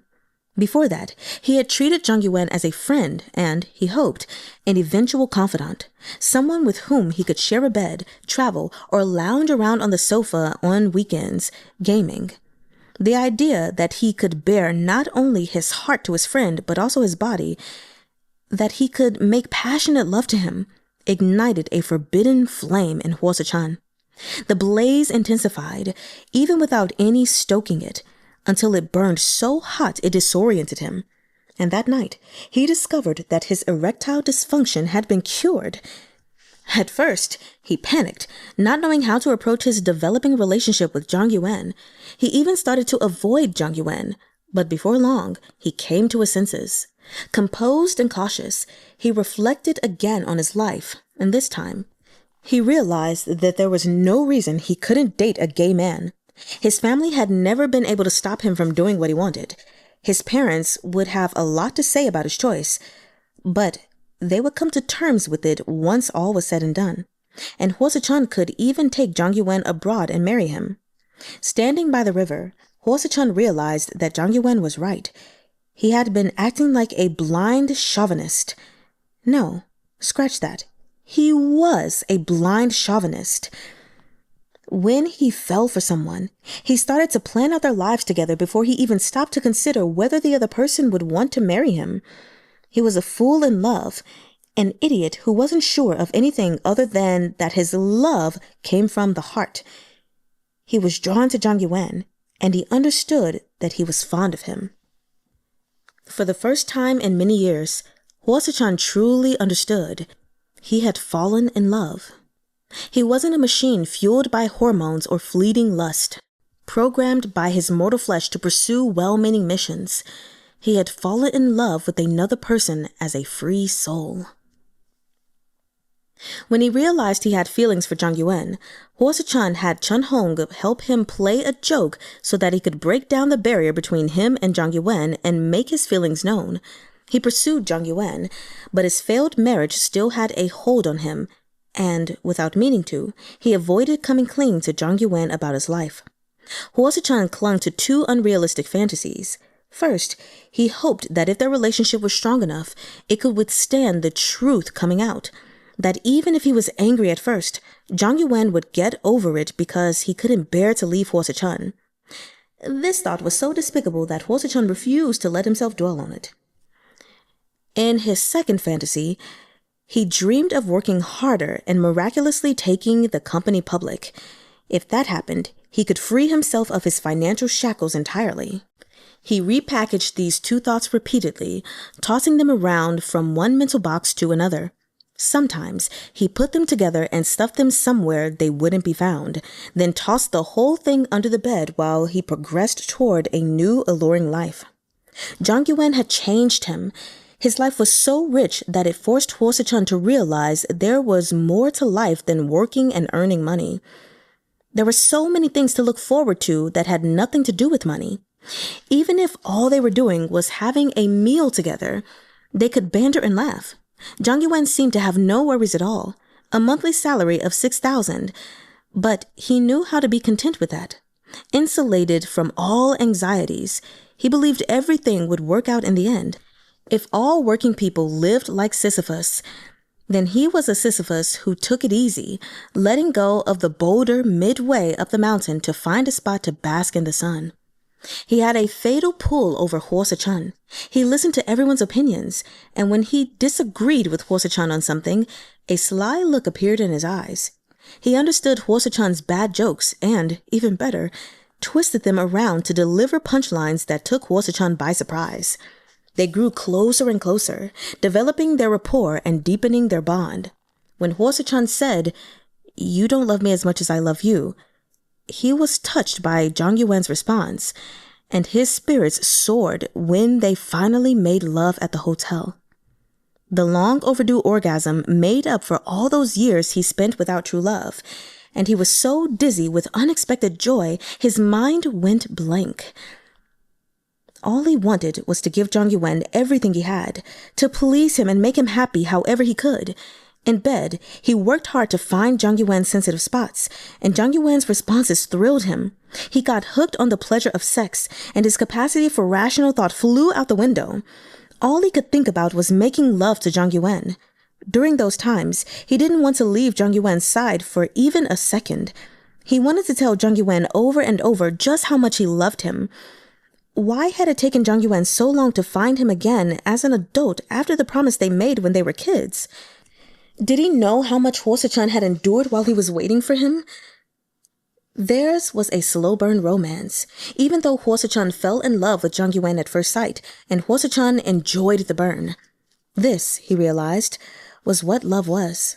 Unfortunately, his dating skills were lacking, and his whirlwind marriage had left him with nothing but debt. To make up for it, he studied the male leads in movies and dramas, and even downloaded romance novel audiobooks to his phone so that he could listen while he was driving and learn how dating worked. This was the life of a bookworm. Even romance called for learning material. Old habits, however, died hard. Over time, driven by muscle memory and his choice of learning materials, he reverted to his old modus operandi. Without even realizing it, he'd slipped back into his well-worn husband role, where he saw Zhang Yuwen as his precious beloved wife. The only difference was that his new wife had a middle leg. At some point, it dawned on Suh-chun that this wasn't appropriate, so he started to remind himself to treat Zhang Yuwen as both a buddy and a lover, but this sometimes made him feel like he was on shaky ground. After today's thorough castigation at Zhang Yuwen's hands, Suh-chun thought he was finally starting to understand. What bothered Zhang Yuwen had nothing to do with the deceit or debt. It was their relationship dynamic. That fit with what Suh-chun knew about Zhang Yuwen, too. He just wasn't a person who cared much about material possessions. Did that mean there was still hope for them? This thought made Suh-chun want to go back to Riverbay Road, but it was already 5:30 a.m. His tedious self-reflection had taken so long that the moon had sunk past the end of the river, and the first rays of morning light were breaking through the horizon. Mornings belonged to the elderly, early risers who seemed far removed from the previous night's festivities. Old ladies dragged their shopping trolleys along the riverside, on their way to buy groceries at the market, and old men strolled around the park with their dogs. Suh-chun sat on the bench, having gone the whole night without sleep and, as a result, looking like he fit right in with these older people. He often wondered about his own life in old age. It probably wouldn't amount to much. For a time, the thought of growing old alone scared him, but ever since his divorce, he thought it might be for the best. At least by then, he would have repaid his debt. Suddenly, he spotted a paper airplane in the bushes beside the bench. He picked it up and found that the paper had some text printed on it.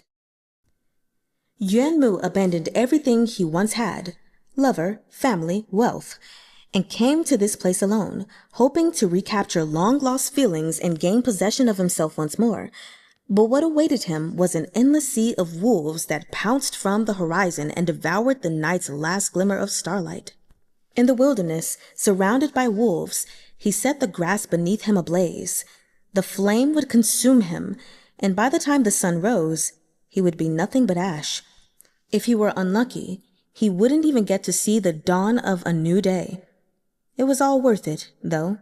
In that moment, he finally found himself again. He was no longer the man who merely resigned himself to his fate. The end.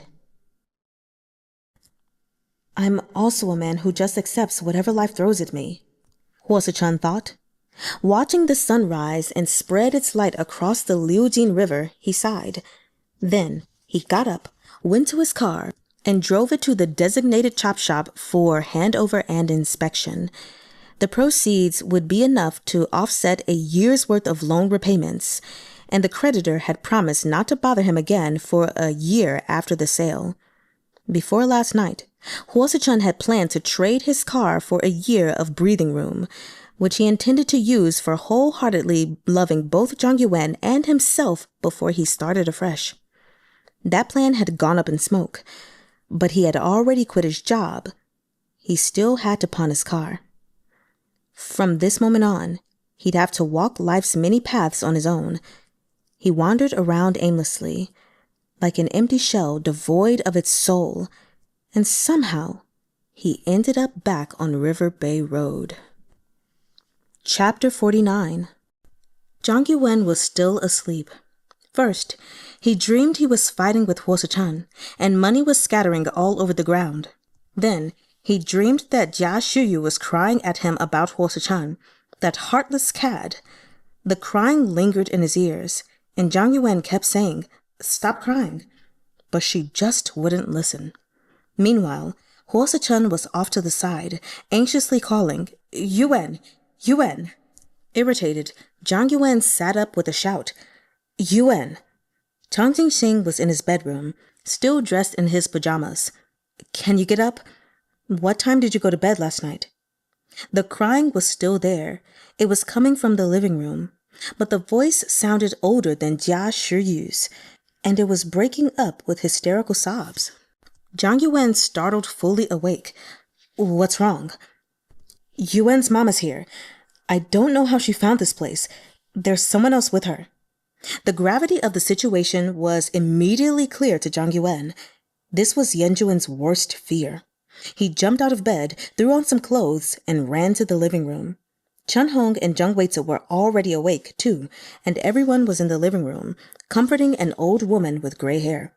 Mama Yan was wailing her heart out on the sofa, seemingly oblivious to the others. Jung WAY-dzuh picked Xiaoqi up and walked around the hall with her, but Xiaoqi, who was probably frightened from the crying, burst into tears too. In addition to grandmother and granddaughter, Yuwen's nephew, the sporty guy named Shen Yingjie, was there, and sitting next to him was another crying woman. This woman was in her 40s, and from the resemblance between them, Zhang Yuwen assumed she was Shen Yingjie's mother. Zhang Yuwen immediately understood what must have happened. He went in search of some medicine without stopping to comfort Mama Yan. "Where's Yuwen?" "I've already called him," Jinxing said. "He said he'll be back in 5 minutes. "Where's Auntie Jing?" Zhang Yuwen yelled. "Where are the heart pills and the red sage root tablets?" Liu Jingfang hurried out of the kitchen and opened the highest drawer to get them for him. And just as Zhang Yuwen was twisting the bottle cap open, Yuwen entered through the front door and saw what was going on. Without a word, he stormed over to Shen Yingjie and slapped him hard, causing chaos to erupt. "Oh, my son!" Mama Yan cried. "Oh no, quick, where's the medicine? Yuwen!" Chahng shouted when he heard her breathless cries. He knew from past experiences with old people that Mama Yan's heart must not be able to take the shock, and he hurried to rub her back. Zhang Yuwen motioned Yuwen over. Yuwen took the heart pills from him while Liu Jingfang went to pour a glass of water. "Make sure she takes this first," Zhang Yuwen said, then grabbed the tablets. "Ma!" Yuwen began to cry too. That made 4 crying people in one living room. "How long has your brother been dead?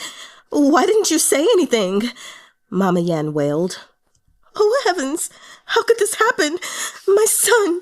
Oh, my Dai! How can you abandon me like this? How heartless! All these years I spent raising you! Chahng, Zhang Weize, and Chang Jinxing silently retreated to their rooms. Yuwen knelt in front of his mother, laid his head on her lap, and cried again. Seeing this, Xiaoqi cried even louder and reached out to Yuwen for a hug, but Yuwen was in no state to look after her. Zhang Yuwen scooped her up in his arms, and Xiaoqi sobbed, Yuwen! Yuwen! Zhang Yuwen had no children, so he couldn't comprehend the agony of losing one. Even so, his eyes reddened. Shen Yingjie's mother was crying too, seemingly reminded of her own sorrows. The atmosphere in the hall was so thick with the grief of Yuwen's sobs, Mama Yan's broken cries, Madame Shen's wails, and Xiaoqi's whimpers that Zhang Yuwen found himself tearing up too. The doorbell rang. Remembering that he had plans to meet his childhood friend, Zhang, Zhang Yuwen went to open the door with Xiaoqi in his arms. Instructions for Zheng to wait outside were on the tip of his tongue when he realized it was actually Suh-chun, exhausted after a sleepless night. Where's your car? Zhang Yuwen asked. He hadn't heard a car pulling up, and Suh-chun usually parked right outside. I pawned it to pay off part of the debt, Suh-chun said uneasily. I'm here to get my bank card back. I'll leave right as soon as I have it. Zhang Yuwen beckoned him in. Suh-chun had hoped to get another look at Zhang Yuwen and was prepared for a rebuff, but he thought Zhang Yuwen would still be sleeping. He was a little dazed to instead see Zhang Yuwen in this state. Everyone was still crying in the living room too, which startled Suh-chun. He didn't know what was going on. Upstairs, Zhang Yuwen told him. Suh-chun quietly walked past Yuwen and headed up the stairs, his face full of questions. Zhang Yuwen followed him, still holding Xiaoqi in his arms, and pointed to his bed. Wait here. I have some stuff to deal with. We'll talk later. Suh-chun nodded numbly and sat on the edge of the bed. Downstairs, a second round of crying began and gave Zhang Yuwen a splitting headache. Xiaoqi, who was having trouble sleeping, burst into tears again. Zhang Yuwen felt as if his own heart was about to explode. He soothed Xiaoqi again, and as he set her down in the crib in Yuwen's room, he heard Mama Yan crying. Oh, my son! Mama's coming to see you. Where are you? Get your ass to school now. Yuwen was fuming at his nephew when Zhang Yuwen emerged. He grabbed Shen Yingjie and manhandled him to the foyer, where he kicked at him so that he'd leave. Hush, Zhang Yuwen said, motioning for Yuwen to tone it down. Xiaoqi had finally fallen asleep. Yuwen regained his composure and stepped into his room, his eyes red as he nodded his thanks to Zhang Yuwen. Zhang Yuwen glanced at the living room. Mama Yan had survived the first wave of shock and was now sitting dazedly on the sofa, still weeping, while Shen Yingjie's mother comforted her. I told her I'd come pick up Xiaoqi after the Lantern Festival, Yuwen said. She probably sensed something was amiss and decided to come here by train with Xiaoqi. The other lady is Yingjie's mother. They took the overnight service and showed up at Yingjie's place.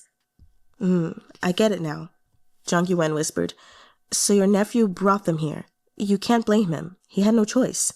Shen Yingjie was neither a skilled liar nor an experienced one. He'd inadvertently let slip the truth to his mother after just a few words. Really, it had been inevitable ever since he first came to Jiangdong to seek refuge with Yuwen. I'll find somewhere to put my mother up and figure something out. Let her stay here. The others can watch her for you. Don't make her move around again. Her body can't take it.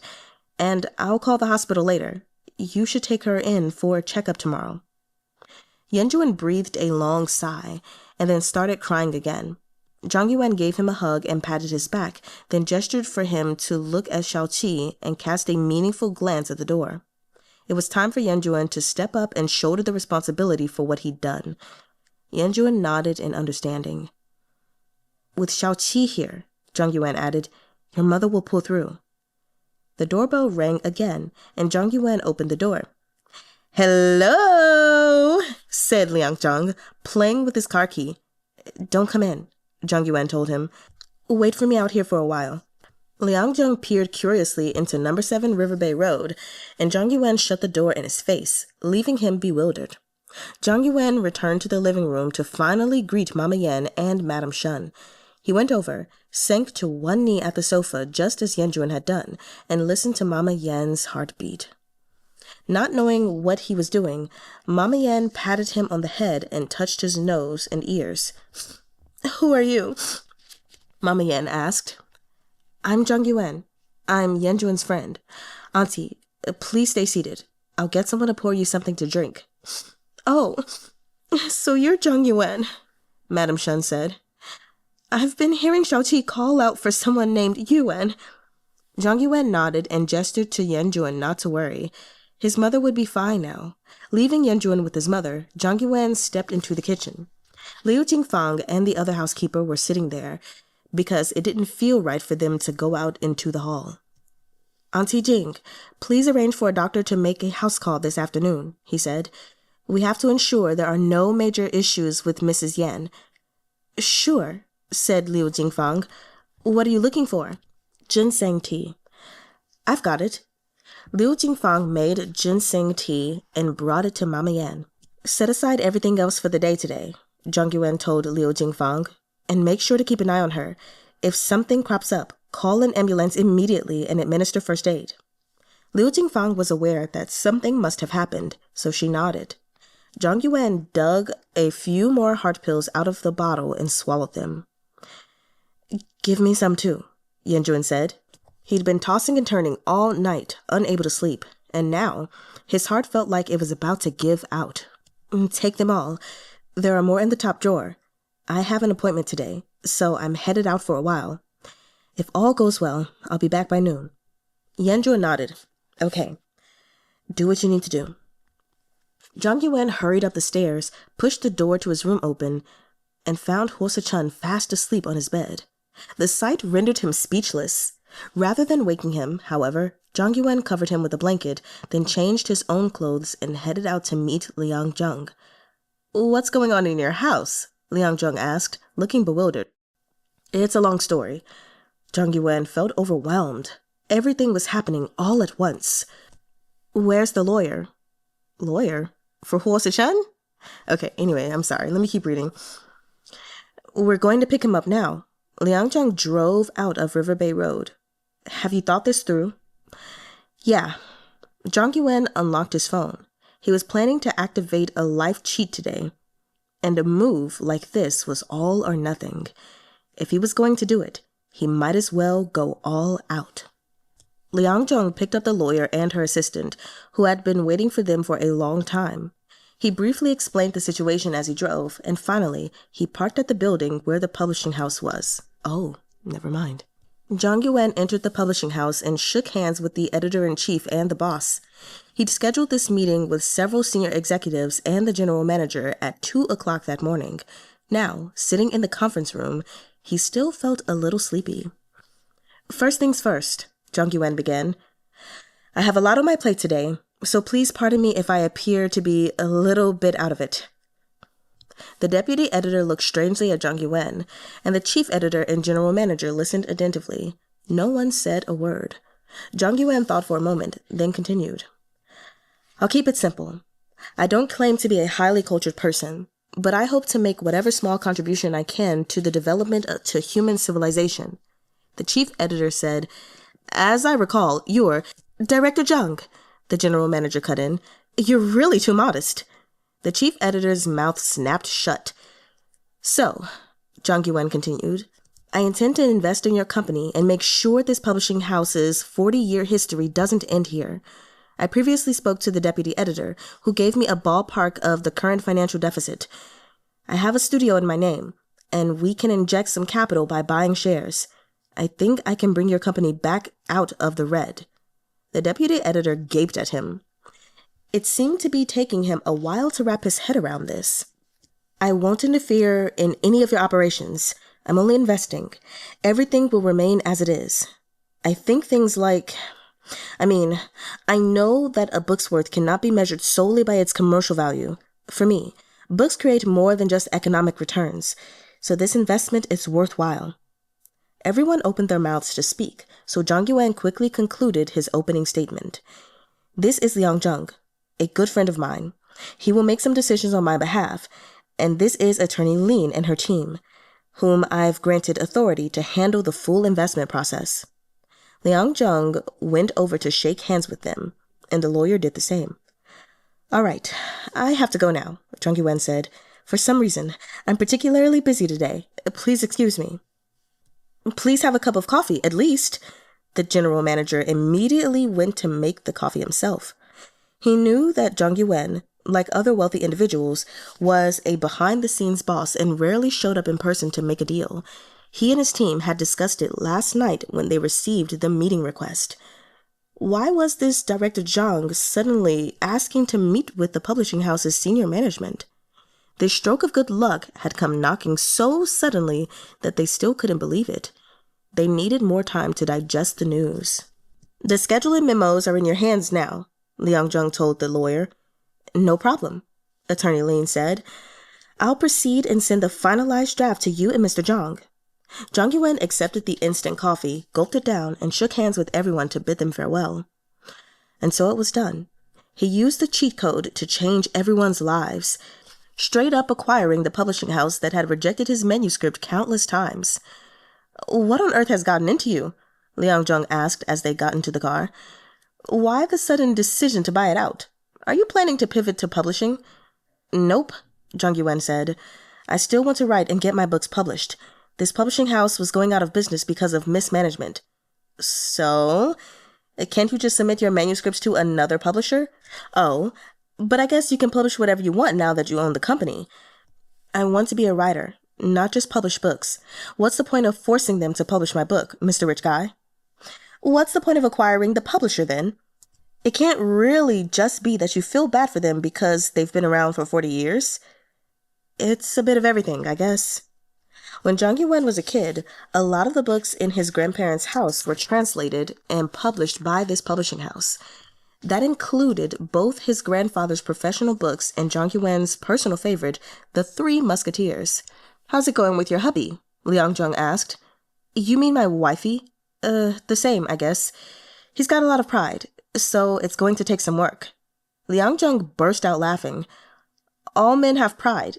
Maybe you're just too domineering. Psst. Me? Domineering? Zhang Yuwen scoffed. Please. I go along with everything he says, short of dressing up in woman's clothes. That's how straight guys are. You're just asking for it at this point. I don't have a thing for straight guys. I just happen to have a thing for this one. What can I do? All right, we're here. Let's go.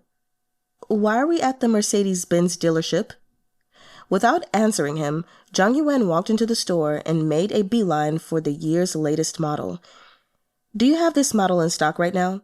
I'm not too particular about the specs, he said to the salesperson, who was stunned into silence. This is your first time buying a car, Mr. Rich Guy, so you aren't familiar with the process, Jung quipped. Allow me to explain. I'm aware of that. I can pay extra. Jung laughed. That's so nouveau riche. I love it. Please give me a moment, said the salesperson. This is going to be tough, but I'll ask for you. Do you really have to drive a car back today? It's a 2.2 million yuan car. Don't put the salesperson on the spot. I just want it today, Zhang Yuwen said. Waiting a few more days won't kill you, you know. Then what's my wife gonna drive? Your Bentley. He doesn't like Bentleys. He only likes Mercedes. The salesperson finished the call. There's one in stock, sir, but even if we expedite the process, it'll take a week. Give me a minute. I'll get a spec sheet for you. Just place the order for me. Zhang Yuwen took the spec sheet and glanced through it. I don't understand any of this anyway, but I'm sure your dealership won't scam me. He fished out his card and gestured for the salesperson to go ahead and swipe it. The salesperson had been around in the world and, having listened in on their conversation while he was making his call, he'd switched to Dubai mode for Zhang Yuwen. He knew that what mattered most to these people was, 1, stock availability, and 2, minimal fuss. Buying a car was like buying groceries to these clients. who were busy people and would leave as soon as they made their purchase. So the salesperson quickly brought the contract over. Zhang Yuwen gave him Suh-chun's personal details to fill in the paperwork with, completed the payment with his card, grabbed 2 bottles of water, and left with Jung. In their wake, a group of salespeople remained at the entrance of the dealership, ready to celebrate with fireworks. "How much have you spent today?" Jung asked. A little over 10 million. The publishing house acquisition was around 10 million, and the car was another 2. Next, Jung drove him to the bank, where he'd scheduled an appointment with the vice president. He handed the man Suh-chun's bank card, cross-checked the debt records, and instructed him to transfer the funds ASAP.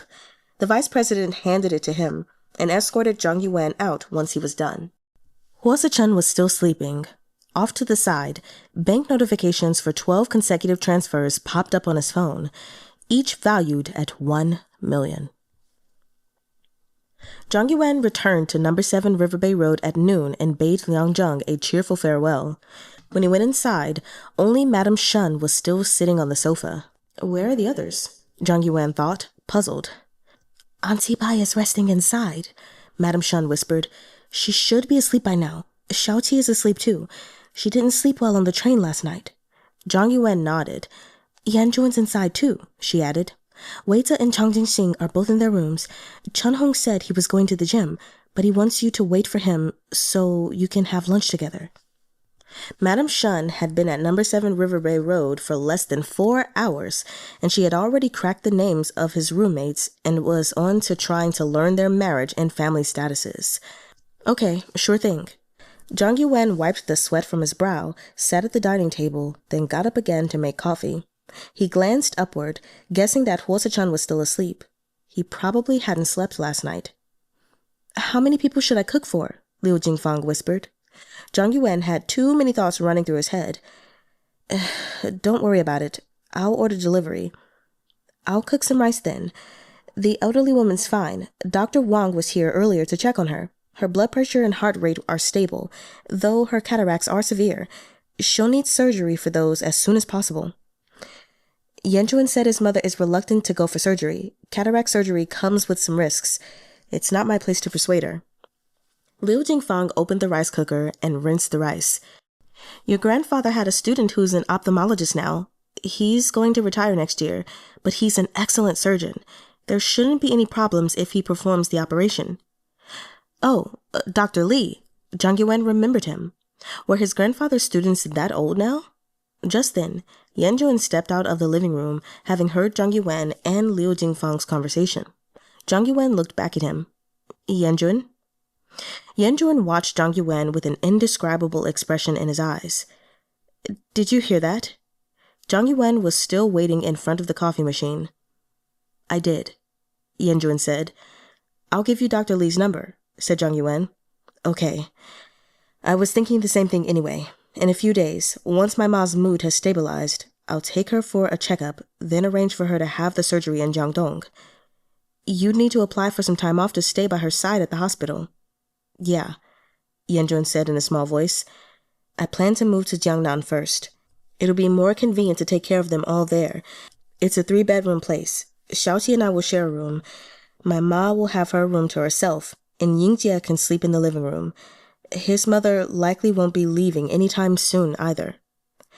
The food delivery arrived, and Zhang Yuwen went to call everyone down for lunch. Liu Jingfang set the table and filled the bowls with rice for all of them. Meanwhile, Zhang Yuwen hauled a bleary-eyed Suh-chun out of his bed and announced, Lunchtime. Xiaoqi woke up just as Yanjuan was taking his seat, so he returned to his room to soothe her. Being apart from Yanjuan for almost 2 weeks seemed to have made her aggrieved, and she clung to him and refused to let go. Madame Chen sat down at the table too, and everyone dug into their food. Chahng hurried back, only to find that his roommates had started eating without him. Damn it. Didn't I say to wait for me? It's not too late for you to join us, Zhang Yuwen said. What's up? Something important? Chahng wanted to talk to him about Suh-chun and Dong-yo, but it wasn't like he could do that with all these other people present, especially when the other people included a woman he didn't know and Suh-chun himself. He said, Nothing important. and took the seat across from Suh-chun. Between the presence of the extra guest and Zhang Yuwen and Suh-chun eating as if nothing had happened the night before, it was an awkward meal. Nobody knew quite what to say, so they all just kept silent. "Have some fish," Zhang Yuwen said, picking some for Zhang Weize. "Thanks," said Zhang Weize. "That's my favorite." "The fish last night was good too," Jinxing added. "Too bad I didn't get to savor it." "I ate all of mine, but Yuwen probably didn't even get to have a bite," said Chahng. Zhang Yuwen shot a stern look at Suh-chun, finally remembering. "Did you leave? Then who paid the bill?" "Yanjuan," Chahng answered for him, except he didn't count his share because he didn't eat anything. "Oh, okay," Zhang Yuwen thought. "I'll transfer the money to him," said Suh-chun. "Forget it," everyone else said in unison. "Actually, Dongyo's family runs that restaurant," Zhang Yuwen explained to Chahng. "Lucky us. Otherwise, things would have been even more embarrassing for us." Chahng raised an eyebrow at him, indicating he knew about it already. Zhang Yuwen responded with a mischievous grin. "Mr. Dong's that rich?" asked Jinxing. "His older sister owns a media company," Zhang Yuwen explained. "Kong Yu's character, Gu Youli, is based on Dong Yo." Jinxing lifted his head and stared at him. Having listened to their conversation thus far, Madame Shen butted in. Yuwen?" Zhang Yuwen wasn't accustomed to eating with strangers, but since she was a family friend of Yanjuan, he responded politely and warmly. "Yes?" Suh-chun, meanwhile, ate in silence, occasionally sipping his water. "You're from a family of doctors, right?" Madame Shen asked. "I see a lot of medical books here." "My grandfather was a doctor, and my grandmother was a pharmacist." "Oh, very impressive. So, what do you do for work?" "I work in publishing." For once, Zhang Yuwen was perfectly within his rights to claim publishing as his main profession, because he had just bought a publishing house. "Oh, a family of intellectuals," Madame Shen exclaimed. Everyone, including Suh-chun, thought her next question would be, "Are you married?" But no. Instead, Madame Shen hit them with a question out of left field. "Then you must know some psychiatrists, right? Can you ask them something for me?" "How do I cure homosexuality?" Oh. It took a moment for everyone else at the table to register her question. They were too shocked. Complicated expressions crossed each of their faces as they all fought the urge to turn and gape at her. Zhang Yuwen, too, was thrown off by the abrupt change in topic. "What?" "Yeah," Madame Shen sighed, looking troubled. "No shame in telling you. Some time ago, last year actually, Yingjie got involved with his deskmate. I was so shocked when his homeroom teacher told me about it." Everyone was speechless. "I said that was impossible," Madame Shen continued. "How can a guy be involved with another guy? The teacher said he's gay, and I said my son couldn't possibly be gay. Good grief. Apparently, they were on the rooftop." The table of gays all wore different expressions. Suh-chun, who had just taken a sip of water, nearly spit it out. "Oh, so he's gay." Zhang Yuwen nodded. "To be honest, nobody has found a special cure just yet, I think."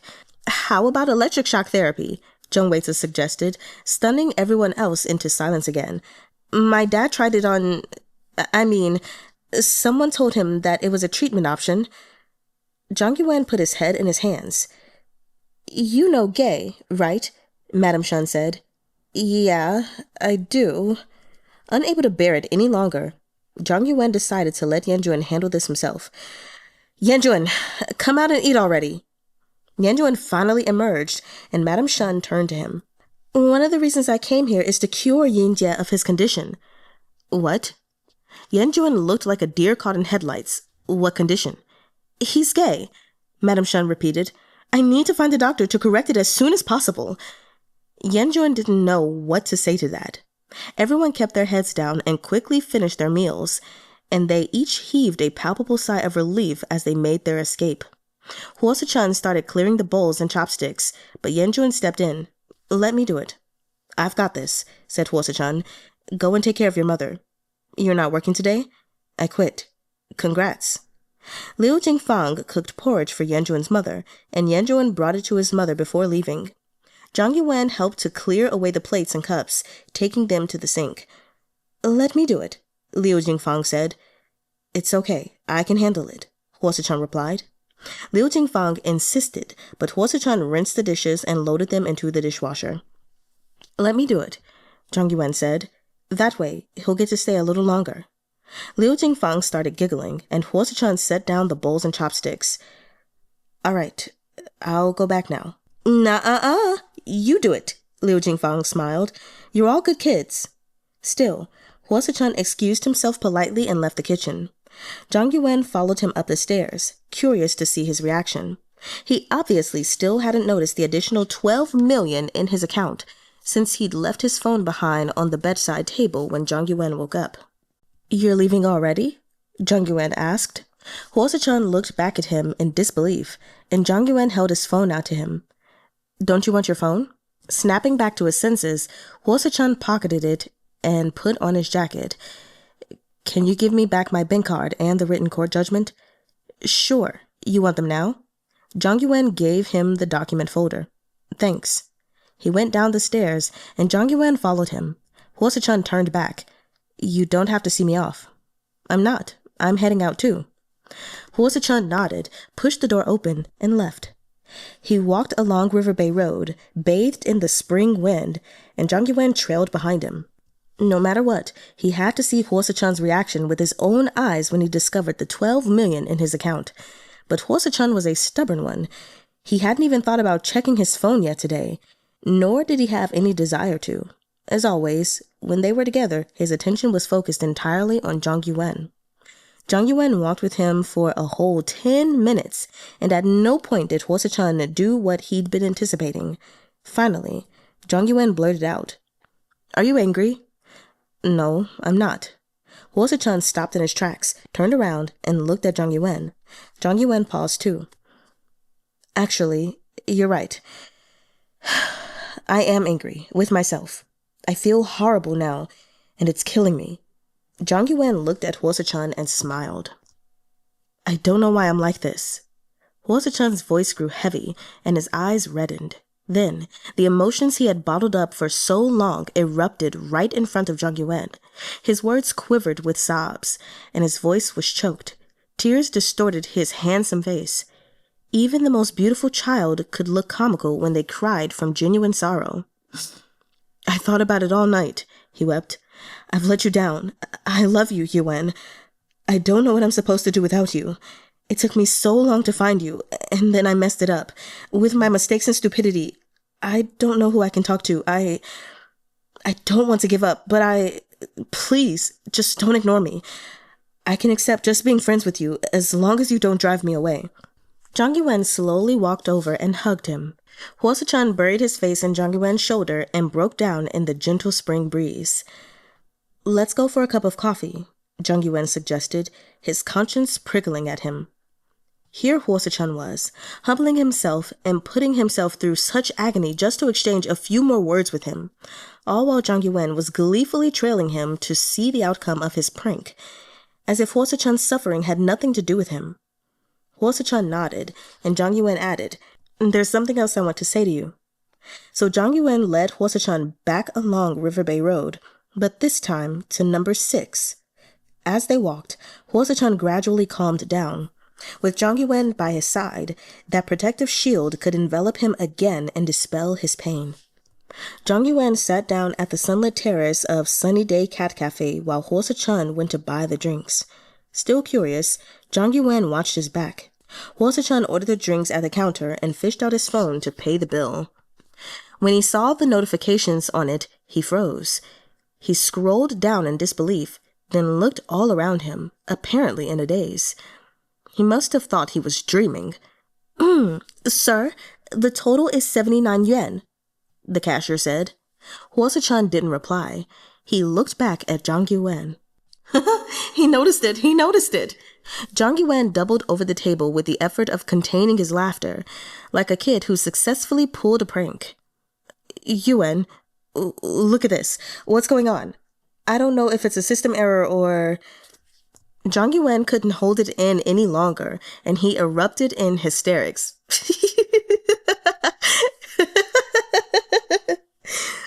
Chen looked baffled.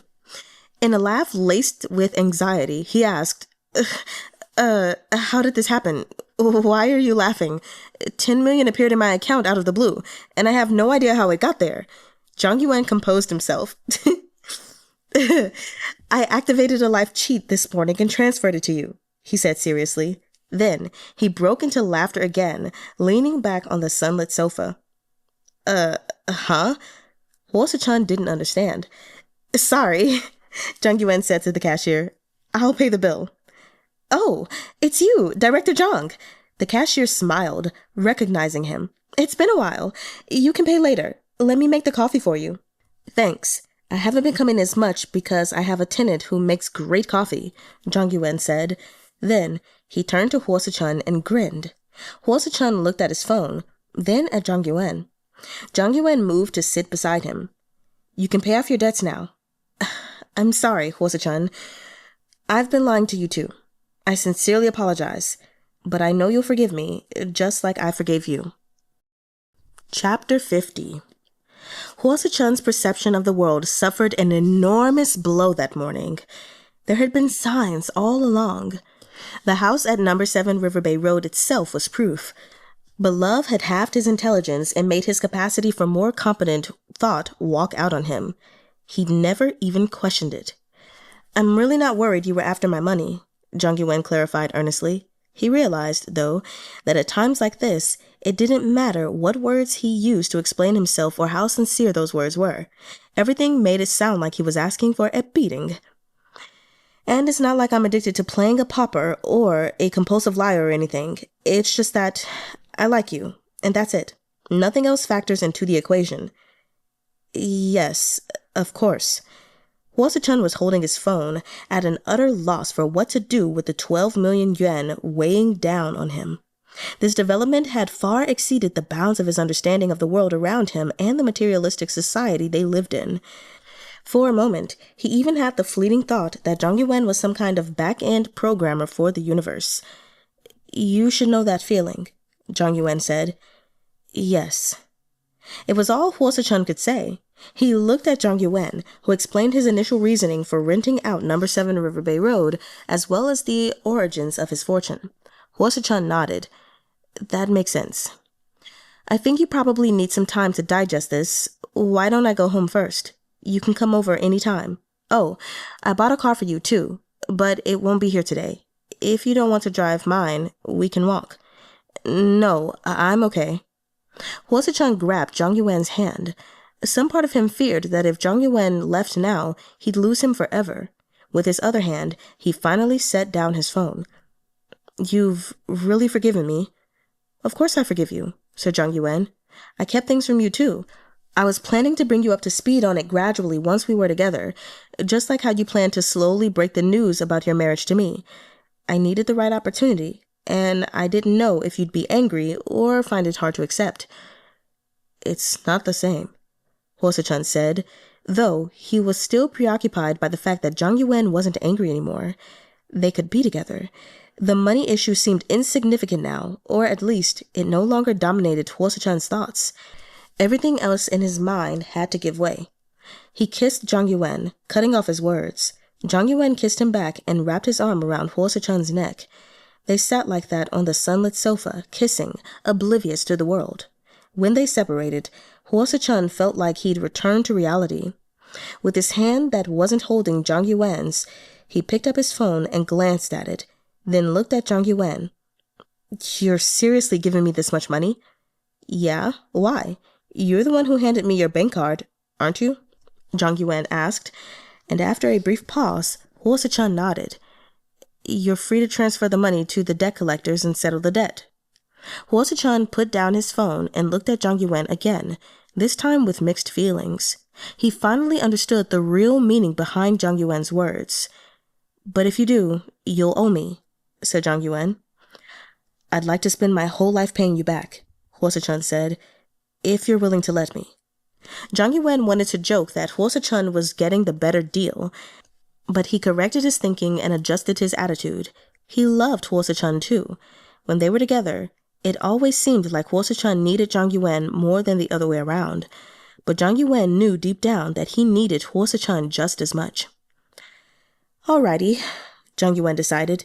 You can still fuck me with that big cock, as long as you occasionally let me fuck you too. Suh-chun didn't really know how to respond to that. His breathing quickened. If sex with Zhang Yuwen was on the table, he was fine with topping or bottoming, but alas, he couldn't act on his desires in broad daylight. He was finally listening to his instincts, but Zhang Yuwen only had to look at his expression to know what he was thinking. We can go to your place, Zhang Yuwen suggested. Suh-chun bolted to his feet and left, pulling Zhang Yuwen along by the hand behind him. Chahng was at his gym, drawing up schedules and plans for his members.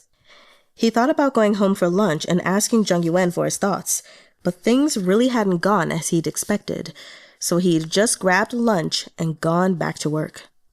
His student base was gradually stabilizing, and everyone had signed up for a membership, which meant that he could keep the gym going for a while, at least.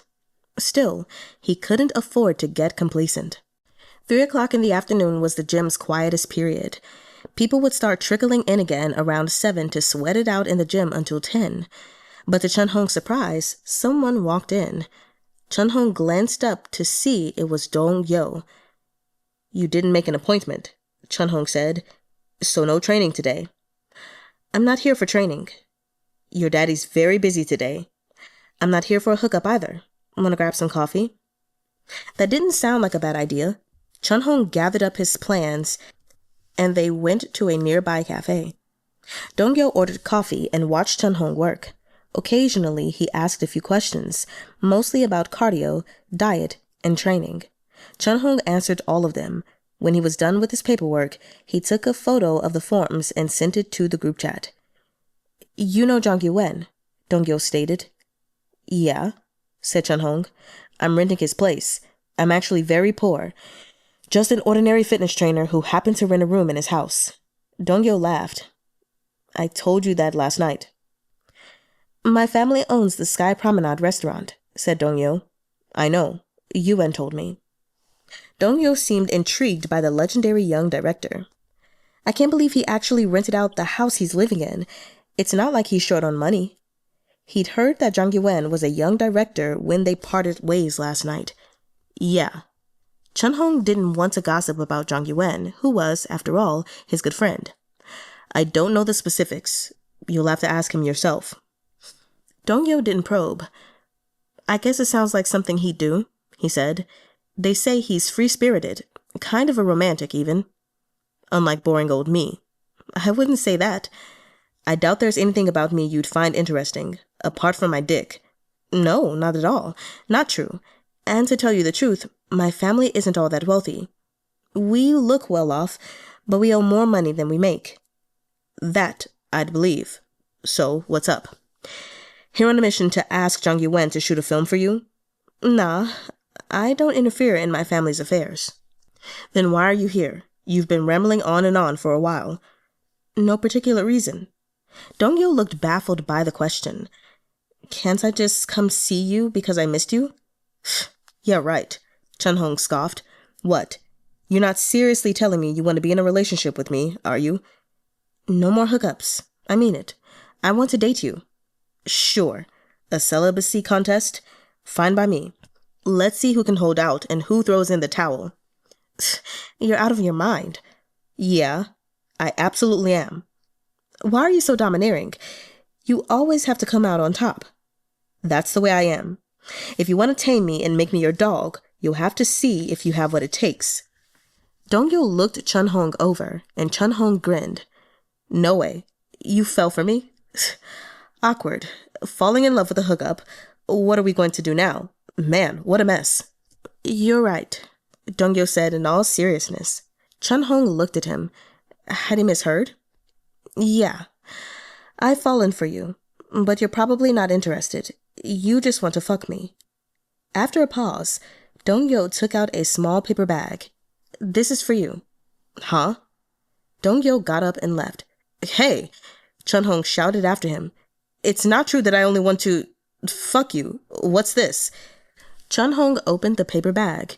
Inside were 2 clumsy handmade rings. He ran to catch up to Dong-yo, What are these? He asked again in a small voice. I made these for you when I took my nephew to a crafts workshop a few days ago. Your initials are graved on the inside. Chahng tried to take Dongyo's hand. Dongyo automatically pulled away, but then he realized what he was doing, and he grasped Chahng's hand. All right, let's give it a try, Chahng said. Dongyo took a deep breath. His expression said, Damn it, why am I confessing first? Don't you have any shame? But Chahng's smile made it hard for him to stay mad. What do you mean, give it a try? Dongyo asked, raising an eyebrow and moving closer to him, so close that he physically felt Chahng's reaction. Dongyo narrowed his eyes. You think we won't last, don't you? That thought had indeed crossed Chahng's mind. He still thought it was worth trying for happiness, though, even if that happiness was fleeting. Dongyo licked his lips. What do you like? I'm willing to try it all. All Chahng wanted in that moment was to kiss him. Well, if you won't tell me, then never mind. I'll tell you later, Chahng said. I have to get back to the gym. I've got a class to run. Embarrassed, he turned to leave. He was relieved to see that no one was outside the cafe but them. He adjusted his pants and started walking, but Dongyo caught up to him. Tell me, what other things do you have in mind? As he thought about his own kinks, Chahng's face went red, but Dongyo was relentless. He followed him all the way back and only stopped probing him for answers when Chahng escaped into the gym, and even then only because Chahng's students had already arrived. Instead of leaving, he sat at the reception desk, opened the laptop, and started clicking around. Chahng started his class, but his attention was all on Dongyo. What are you doing? I'm looking at your financial statements, Dongyo said, and your fixed monthly expenses. Chahng couldn't be bothered to stop him. In Dongyo's eyes, the numbers were probably minuscule. They might not even come close to Dongyo's own typical spending. He finished his class in the evening. To his surprise, Dongyo was still there typing away on the keyboard, making spreadsheets. Now what are you doing? Making a budget for you. Did you get advice from an expert at some point? Your financial situation is pretty good. I'm thinking of investing in your gym. Chahng stared at Dongyo without saying a word. Would you be okay with that? I'd need to think about it. Chahng sized up Dongyo, wondering if it was practical to partner with a fuck buddy. But after their conversation at the cafe, were they really fuck buddies anymore? Or were they now lovers? What are your plans for tonight? Dongyo asked. Dinner, then a training session at a member's house. Let's go together. Did you drive here? Nope. Dongyo's voice betrayed a hint of impatience. I told you, that was my brother-in-law's car. You don't have your own? I'm saving up for one. Why didn't you say that earlier? Chahng thought as he handed a helmet to Dongyo. He drove Dongyo to dinner on his motorcycle, then headed to the member's house for their private training session while Dongyo killed time watching a movie at a nearby cinema. When the lesson was done, Chahng took Dongyo back to the gym. Are we doing it today or not? Chahng asked him. I thought you said... Chahng didn't give Dongyo time to finish his sentence. He picked him up and carried him into the gym's storage room. I admit defeat, okay? Chahng had put a bed in the tiny storage room, and as they made love inside, a strange feeling came over him. Entering Dongyo from behind, their favorite position, he leaned over Dongyo and whispered into his ear, I was born to fuck you. This was his confession of love, a marker of their official beginning as a couple. Spring came to Jiangdong. The night brought with it a spring breeze that sighed past thousands of trees, gracing the entire city with blossoms. This was a rare, balmy spring, one that seemed to have been foretold during the harshest depths of winter. Life at No. 7 Riverbay Road continued as usual, but the front and back gardens were in full bloom. The warm, pleasant weather roused hibernating creatures, including the roommates, who became unusually busy. Yue Wen didn't move out of No. 7 Riverbay Road as planned. His roommates, on the other hand, were all headed to other pastures, and Suh-chun would be moving in soon after they left. It was a long farewell, but one that was destined to happen. Zhang Yuwen had lived through all sorts of partings, with family, with hastily assembled film crews, friends, and even with other versions of himself. Separation was a fact of life, and reunions were short-lived.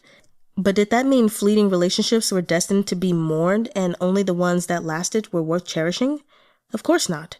Zhang Yuwen had long since adopted the philosophical attitude to partings, and he hoped their farewells signified better futures for them all. Jinxing had been accepted to study overseas, and he'd already bought his plane tickets.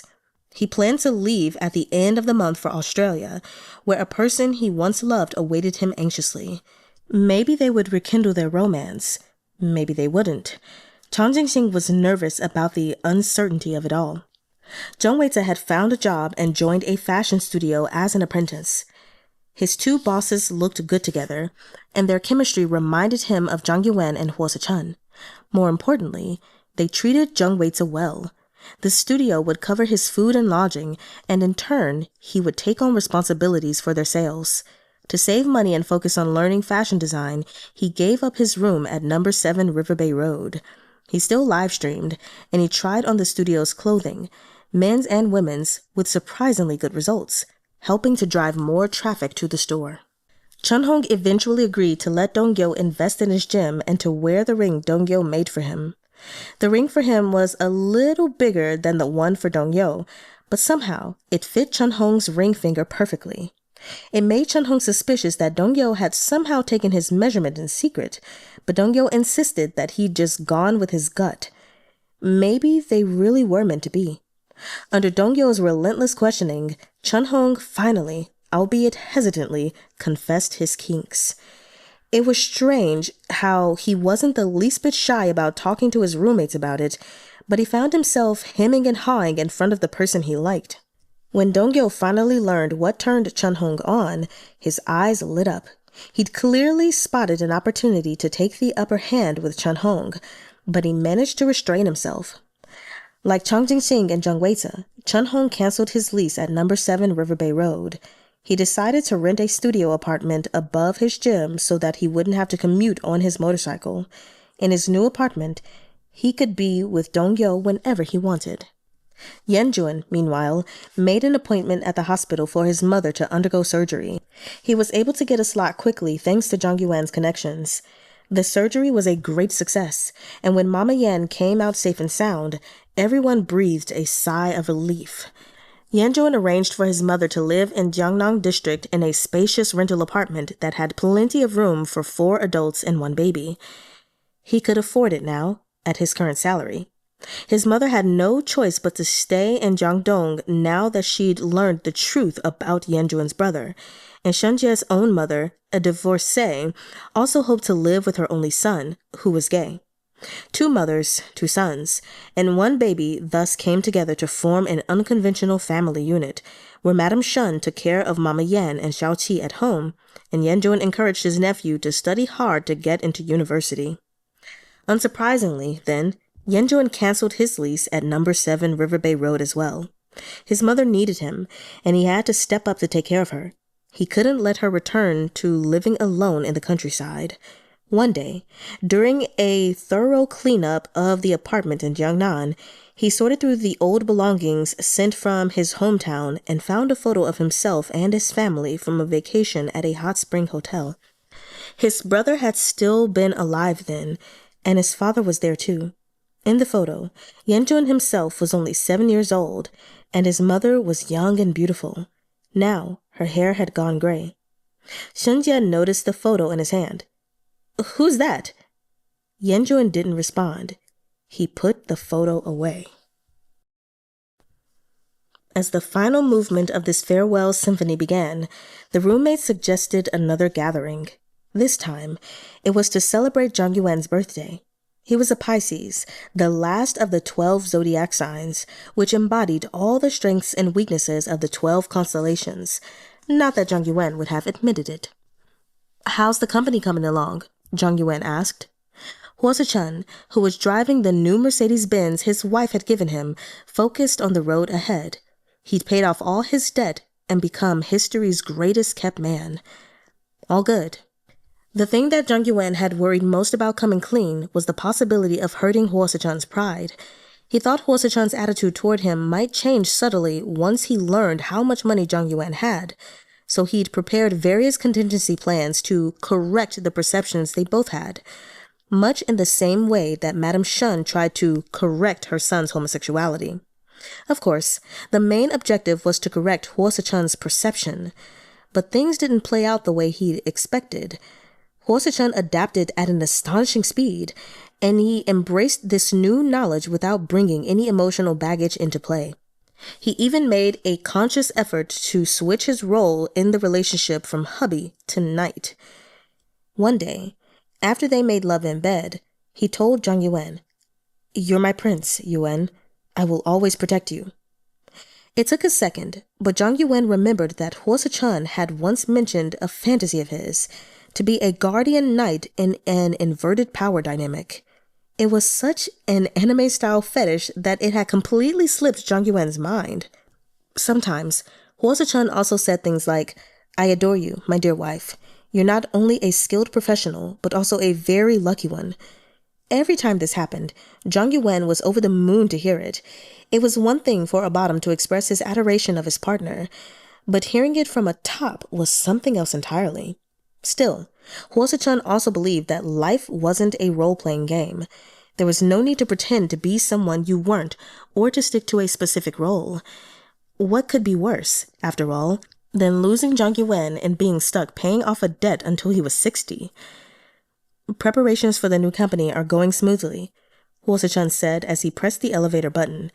"I've already taken over most of Wu Peifeng's clients." Zhang Yuwen had wanted to buy out the shares of another shareholder in Suh-chun's old company, which would have given Suh-chun majority ownership. While that alone wouldn't have been enough to force Wu Peifeng out, it was sure to make things unpleasant for him. Maybe even unpleasant enough for him to rage quit. But Suh-chun didn't think that was necessary. His time was precious, and he decided he'd rather register for a new company.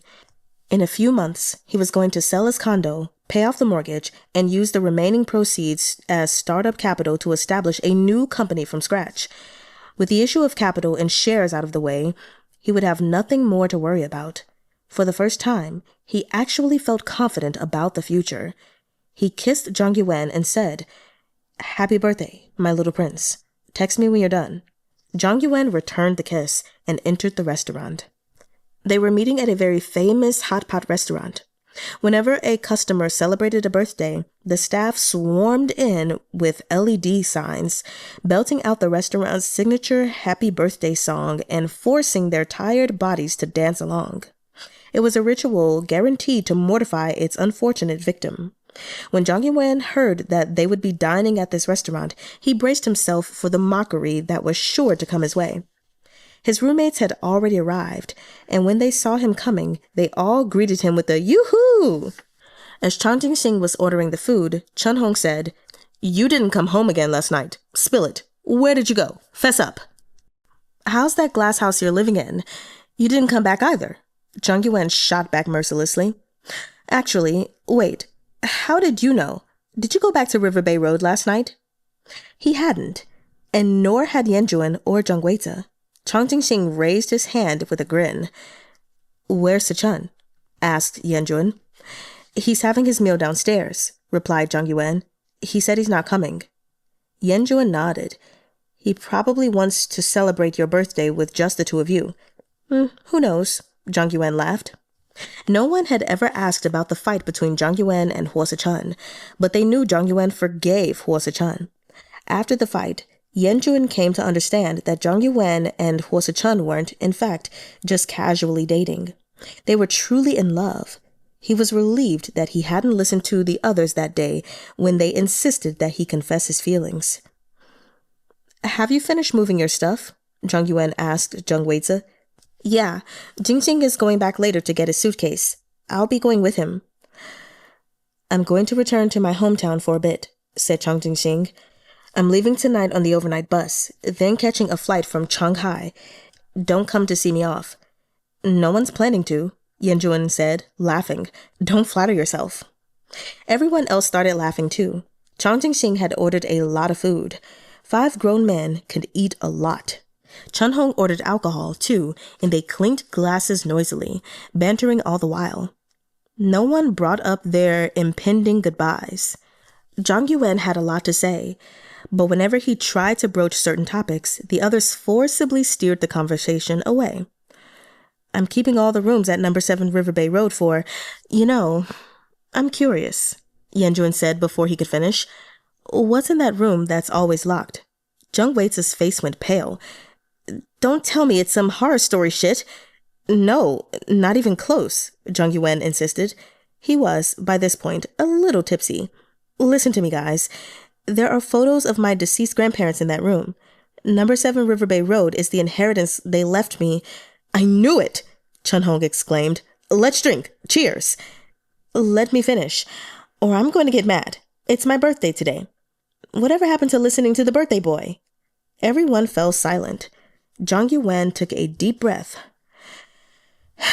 Actually, I need to apologize to you all. I've been lying to everyone for a long time. The house is mine. I'm sorry. Really sorry. They all laughed. It's all good. I should be thanking you, Weize said. If not for you, I'd have ended up sleeping under a bridge. Jinxing smiled. Let's just drink already. Let me finish, Yue Wen said loudly, still feeling bad. The table fell silent again. At first, I did a stupid thing. I can't write novels, so I decided to find a few people to rent the other rooms in my house so I could observe them and use them as writing material. I never told you guys about this. That was despicable of me. What are you talking about? Yuwen wryly laughed. Do you even hear yourself? Everyone else cracked up. Isn't researching source material a necessary part of creation? Jinxing said. If you didn't observe us, you'd have to observe someone else. So what's the problem? WAY-dzuh, on the other hand, was concerned about something else. Are you going to write me into your book? Wow. Oh my god. Am I going to be a character in the story? Is it going to be made into a drama? Zhang Yuwen really didn't know what to do with him. I'm still trying my best at writing. I hope to write some quality literature one day. You can do it, said Chun-hong. He's right, Yuwen chimed in. You definitely can do it, Yuwen. You're the best. If you use any embarrassing deets, remember to give me a pseudonym or redact my name, okay? Added Weize. I won't write it like that, Zhang Yuwen said. What was I going to say? Look, you guys keep interrupting, and now I've forgotten everything. Send us each a copy when it's published, said Chun-hong. It has to be autographed. Zhang Yuwen gave up. Okay, sure. And you guys can come back any time and stay whenever you want. You can bring whoever you want to spend the night too. Number 7 Riverbay Road will always be will always be our home. The table quieted down again as soon as the words left his mouth. No one said a word. Jinxing's hand trembled as he poured another glass for Chun-hong, who coughed twice and rubbed his eyes hard. Weize held his glass against his forehead wordlessly, and Yuwen looked at Zhang Yuwen, his eyes going suspiciously shiny. A moment later, Yuwen got up and left the private room. Chun-hong was the first to recover. Here's the last bottle. Zhang Yuwen was about to say okay when Yuwen re-entered with a towel in his hand. He must have gone to wipe his face. He sat down, then immediately sprang back up and turned off the light. In the darkness, the staff entered bearing a birthday cake with lit candles. Oh my god, Zhang Yuwen exclaimed. This is so awkward. Help me. The light signs were in position, and the rhythmic birthday song started up. The staff wasted no time putting a party hat on Zhang Yuwen and counting down with their fingers. It was Zhang Yuwen's first time celebrating his birthday there, and the others fished out their phones, intent on recording this embarrassing moment. Today is your birthday. All good wishes come your way. What a special day this is. There's a smile like sunshine rays. Let's sing a birthday song for the one we hold so dear. Health and peace are on their way in the coming year. Then came the chorus. To all woes, say bye-bye. To all joy, say hi-hi. Zhang Yuwen was speechless. As if that wasn't enough, his roommates chimed in and sang along. My love, happy birthday. Every day is a wonderful day. There's more? Do we have to finish the whole song? Zhang Yuwen implored. How long is this thing? Finally, the interminable birthday song ended. Zhang Yuwen breathed a sigh of relief and made his wish for the year. He wished that everyone at the table, plus the absent Suh-chun, would one day gather again at number 7 Riverbay Road, and that, when that day came, they'd all bring their own stories to share. Zhang Yuwen blew out the candles, and Yanjuan turned the lights back on. The sudden brightness made them all squint, traces of tears still visible on their faces. Suh-chun parked his car outside the mall and waited. He had come to pick up Zhang Yuwen and say hello to the others. He knew they would all be drunk, and sure enough, they soon stumbled out the doors. Zhang Yuwen gave each of them a final hug. It wasn't their last night in Jiangdong, but they wouldn't see each other every day anymore, and Jinxing would be going overseas. Zhang Yuwen hugged him the longest. When they finally let go of each other, Zhang Yuwen whispered, "Take care of yourself out there. Give me a call if you run out of money." "Of course," Jinxing said, and everyone laughed. "How are you guys getting back?" Zhang Yuwen asked. "We're taking the subway," said Weize, standing with Jinxing. "I'll call for a taxi," said Yanjuan. "I'll ride my bike." Chahng put on his helmet. "Yuwen, Suh-chun, you guys get going." And so, Zhang Yuwen turned his back to them and walked toward Suh-chun. 1 step, 2 steps, a few steps more, and he opened the passenger door to the Mercedes and got in. "We're leaving," Suh-chun told the rest of them. "All good things must come to an end. Take care, everyone." "You're not going back to Riverbay Road tonight?" Chahng asked. Suh-chun shook his head. "Nah, I'm taking him to my place. The move is tomorrow, and he said he'd feel too emotional if he went home. It'd be too much." Everyone took turns patting Suh-chun on the shoulder and saying goodbye to him. Then, Suh-chun got into the car and fastened his seatbelt. Zhang Yuwen remained silent next to him in the passenger seat. Suh-chun glanced back to see Chahng, Yanjuan, Weize, and Jinxing still standing by the road, watching them leave. He rolled down the car window, letting the night breeze in, and drove the car away slowly. Meanwhile, the others nudged Yanjuan and told him not to wait any longer. Finally, Yanjuan ran forward, stopped, and shouted, "Zhang Yuwen!" Zhang Yuwen couldn't help but look back, and when he did, he could no longer contain the sadness in his heart. Like floodwaters bursting through a dam, he wanted to cry. "Be happy," Yanjuan shouted. "May you be happy always, Zhang Yuwen." Chahng rode up on his motorcycle. "Thank you, Zhang Yuwen. I wish you happiness." "Yuwen, be happy," Weize shouted through tears. "Thank you, Yuwen," Jinxing called to him. "I wish you happiness and joy. I'm sure you'll be happy." Zhang Yuwen pressed his fist against the bridge of his nose and broke down. He'd directed more crying scenes, but none had captured sorrow as real as this. Tightly knit brows, trembling lips. He was far beyond visual cues like those.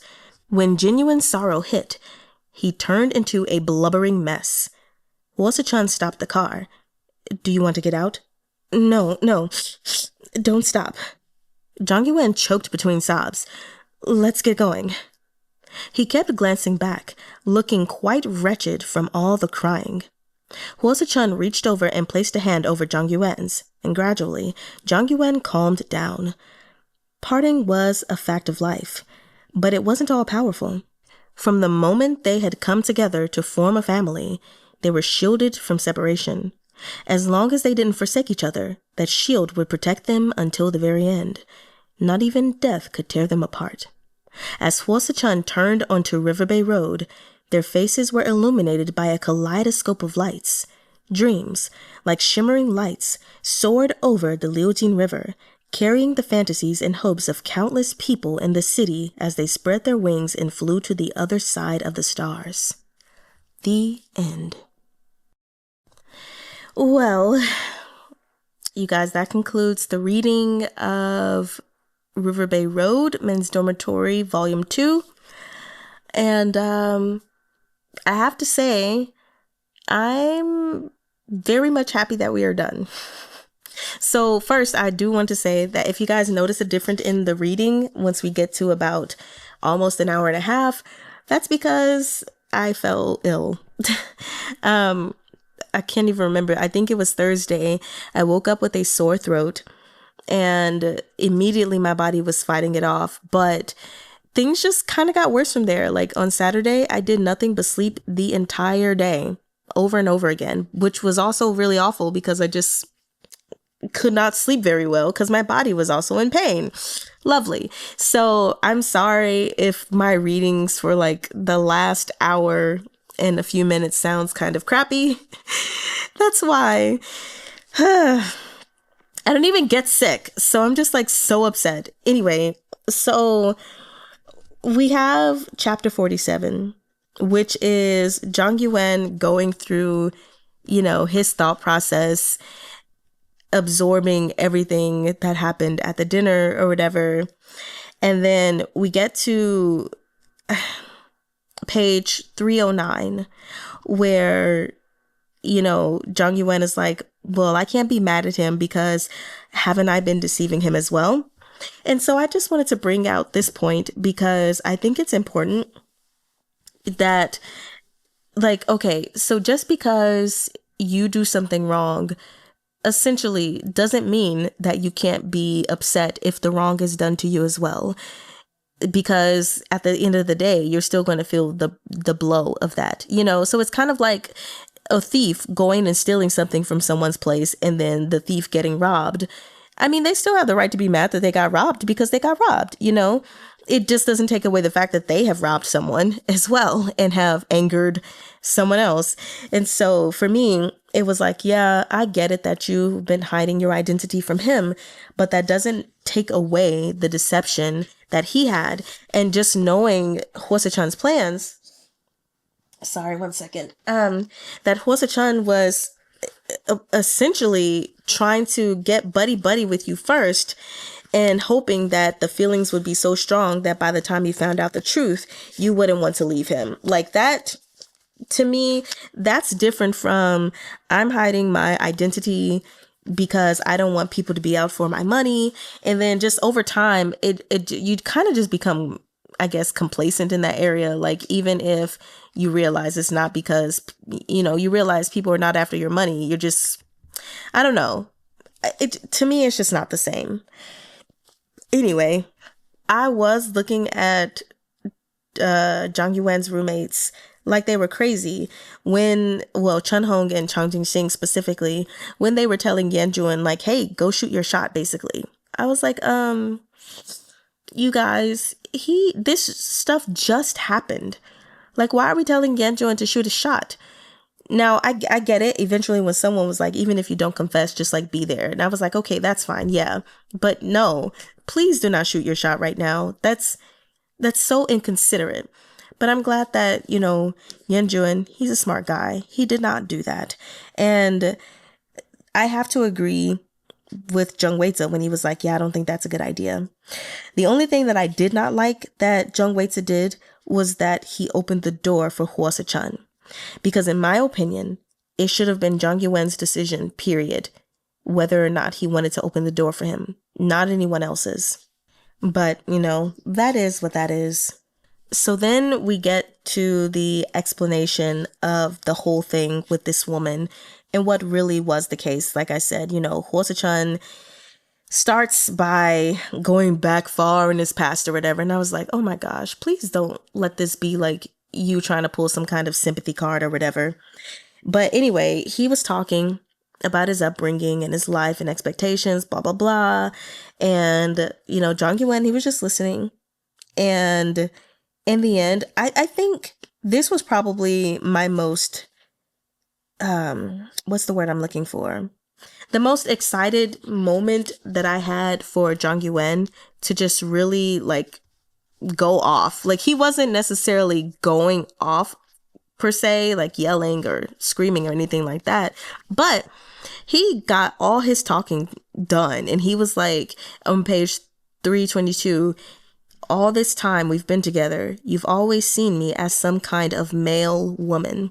And I just really love how he broke that down for Suh-chun, basically saying, like, you've been trying to put me in this role that is not me. And even the lady before, I'm sure you were putting her in that kind of role. And the thing is, I'm not your male woman. I'm just a male. And that is what it is. So I don't know. I really did appreciate that moment where he was just basically like, I mean, this is one of the issues. This is the main issue that we have in our relationship, that you have been planning things in your head or on how you want our lives to be, how you want things to go based on the fact that you are the man, that you are the breadwinner. Meanwhile, I am the wife who stays at home, blah, blah, blah, blah, blah. And he's like, no, that's not what this is. And so then, of course, we get to chapter 48, where it just kind of goes even more down Suh-chun's life and all of that, which honestly, I didn't really care about. Like, I guess because of how things were broken down in the previous chapter, I didn't think there needed to be an entire chapter to break down all of that in regards to Suh-chun's life. Nevertheless, it was what it was, and I kind of just breezed my way through that one. So I don't really have anything to say on it, but I did think it was interesting that he found the paper airplane of Zhang Yuwen's work, as I'm sure that's exactly what it was, where his character Yuan seemed to perfectly describe Suh-chun, if I say so myself. Nevertheless, yeah, that's all I have on that chapter. So then chapter 49, which is where eventually I started reading. Today is Sunday when I'm reading this, and I sound like crap. I had to stop recording multiple times to like drink something or cough or whatever. But this is ultimately, we have the whole thing with Yan and his mom finding out that her other son is dead. That was what it was. I was like, yeah, this day was bound to come anyway. And I mean, I don't know. I'm trying really hard, you guys, to have some stuff to say for these ending chapters, but I don't really think I do. I mean, we have Zhang Yuwen who gets up and he's like, okay, let me help, but I also got a whole bunch of other stuff to do. So he goes and he buys out, the publishing company, which is not surprising. And I think someone mentioned that in the comments, and I was like, yeah, I thought about that as well, but I kind of just left it alone. But he did, because it's a place that he really cares about, and it gives him memories of his grandfather and his childhood. So I feel that. And then next he went to go deposit a whole bunch of money into Suh-chun's account. So here's where I have a problem. And maybe it's because I'm not rich, or maybe it's because things move too fast. I don't know. Maybe this story needed another volume, because I feel like things just happened entirely too fast in not even just these last chapters 47 through 50, but I'm going to say like 44 or 45 through 50. Everything just felt extremely rushed. But anyway, he goes and does the stuff for the publishing company. Then he goes and puts money into Suh-chun's account. Then he comes back and they're having dinner. And then this little Miss Shun lady brings up the subject of how do you cure homosexuality? And I'm just like, what? Why did we throw that in there? Like, I just felt like that could have been left out. It's whatever, but it definitely could have been left out. And we also have Chen and Dong-yo finally deciding to give their relationship a shot. Again, don't really care about that. It is what it is. Happy for them. Yay. But we have Zhang Yuwen and Suh-chun finally having a moment. I guess when Suh-chun finally realizes that, oh, there's a lot of money in my account.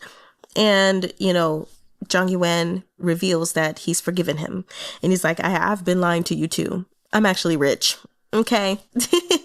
And so, like I said, maybe I don't get it because I'm not rich, but I feel like things kind of happen too fast. Like, I'm not saying that Zhang Yuwen shouldn't forgive him. Honestly, I think it was something forgivable. Sometimes people really do make the wrong decisions, but they have a good heart.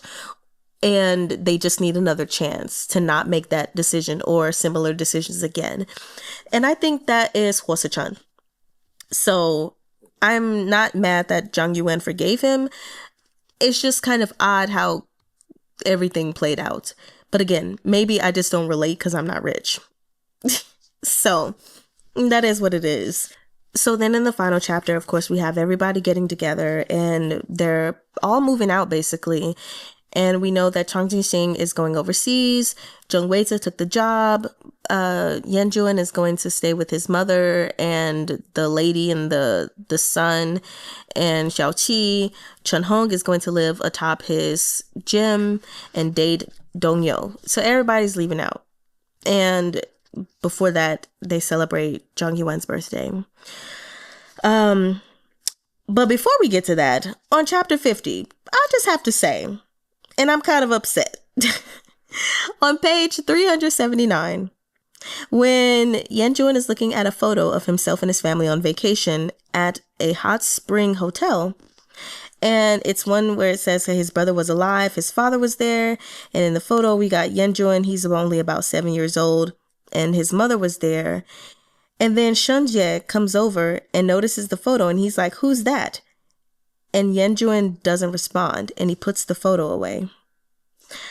To me, I was just like, it kind of just made me go back to my earlier thoughts about that whole meeting Suh-chun when he was younger thing, as far as Zhang Yuwen was concerned. And I was like, it could have been Yuwen because Yuwen has a brother as well. I'm just wondering why he would say, "Who's that?" Because he's known their family. He knows Yuwen's brother, Yuwen's mother, Yuwen's father. So, and Yuwen. So if there's someone else in the photo, who would it be? Nevertheless, I guess that doesn't matter because nothing comes of that. That's pretty much all I have to say about these chapters. I hope my rambling was not boring. I am going to go ahead and just give my thoughts, I guess, overall on this series because I don't want to do a live recap and discussion on it. I'm just going to be honest. I don't want to. And I don't think it's worth it. So if I had to rate the series overall, probably going to give it a 6. If I'm not feeling generous, maybe 5.75, but we're going to settle at a 6. And it's unfortunate that I'm rating it that low because the first book I would probably have put it at a 7.5. But this second book has just really not been it for me. It's kind of disappointing, but it is what it is. So as far as my overall likes are regarding Riverbay Road, Men's Dormitory by Fei Tian, Xiang, it is that, again, irrelevant characters, for the most part, were not named. I don't know why I like that. I just really did. The other thing that I did like about the series is how lighthearted, I guess, the first volume was. It just felt like it was going to be a nice fluffy read. It wasn't until we got to the second volume where things seemed to get a little bit darker, if you will. I don't really want to use the word dark, but that's the word we're going to go with. But yes, I just appreciated Zhang Yuwen as a character overall and the introspection he's had throughout the entire process. Honestly, I have more dislikes than I have likes, which is really sucky. So sometimes for me, the story was really boring because there wasn't anything happening. And I guess that's just a personal preference of mine. Like, I'm not someone who likes to read slice of life stuff. Ultimately, I would say for the most part, I don't really care to watch it either, but watching slice of life is a lot easier than reading. And I just prefer action. Whether it's fighting, whether, I don't know, if I'm watching a cop show or something like that, I just need something to happen when I'm reading. And so this fluff was a little bit too fluffy for me as far as nothing going on. But also another issue that I had, especially in volume 2, is that sometimes the writing was too conversational and it just felt like words were taking up a space. having I didn't like the dialogue between the characters a lot of times. Sometimes it was awkward and it just felt like things didn't need to go out that way. Especially, oh my gosh, especially the chapter in which the editor just completely went off.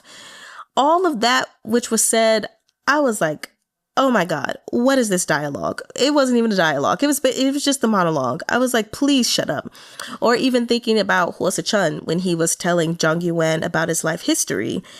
A lot of that could have been changed from him speaking to the author just deciding to tell the rest, but not in his voice. You know, like how you see in reading sometimes a person will start speaking and then the rest of it will just be written out to tell the readers about it, but not from the character's perspective.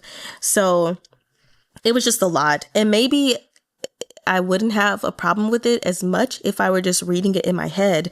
But I don't know. Some things I feel, some experiences I have now are just different when it comes to stories because I'm reading them out loud.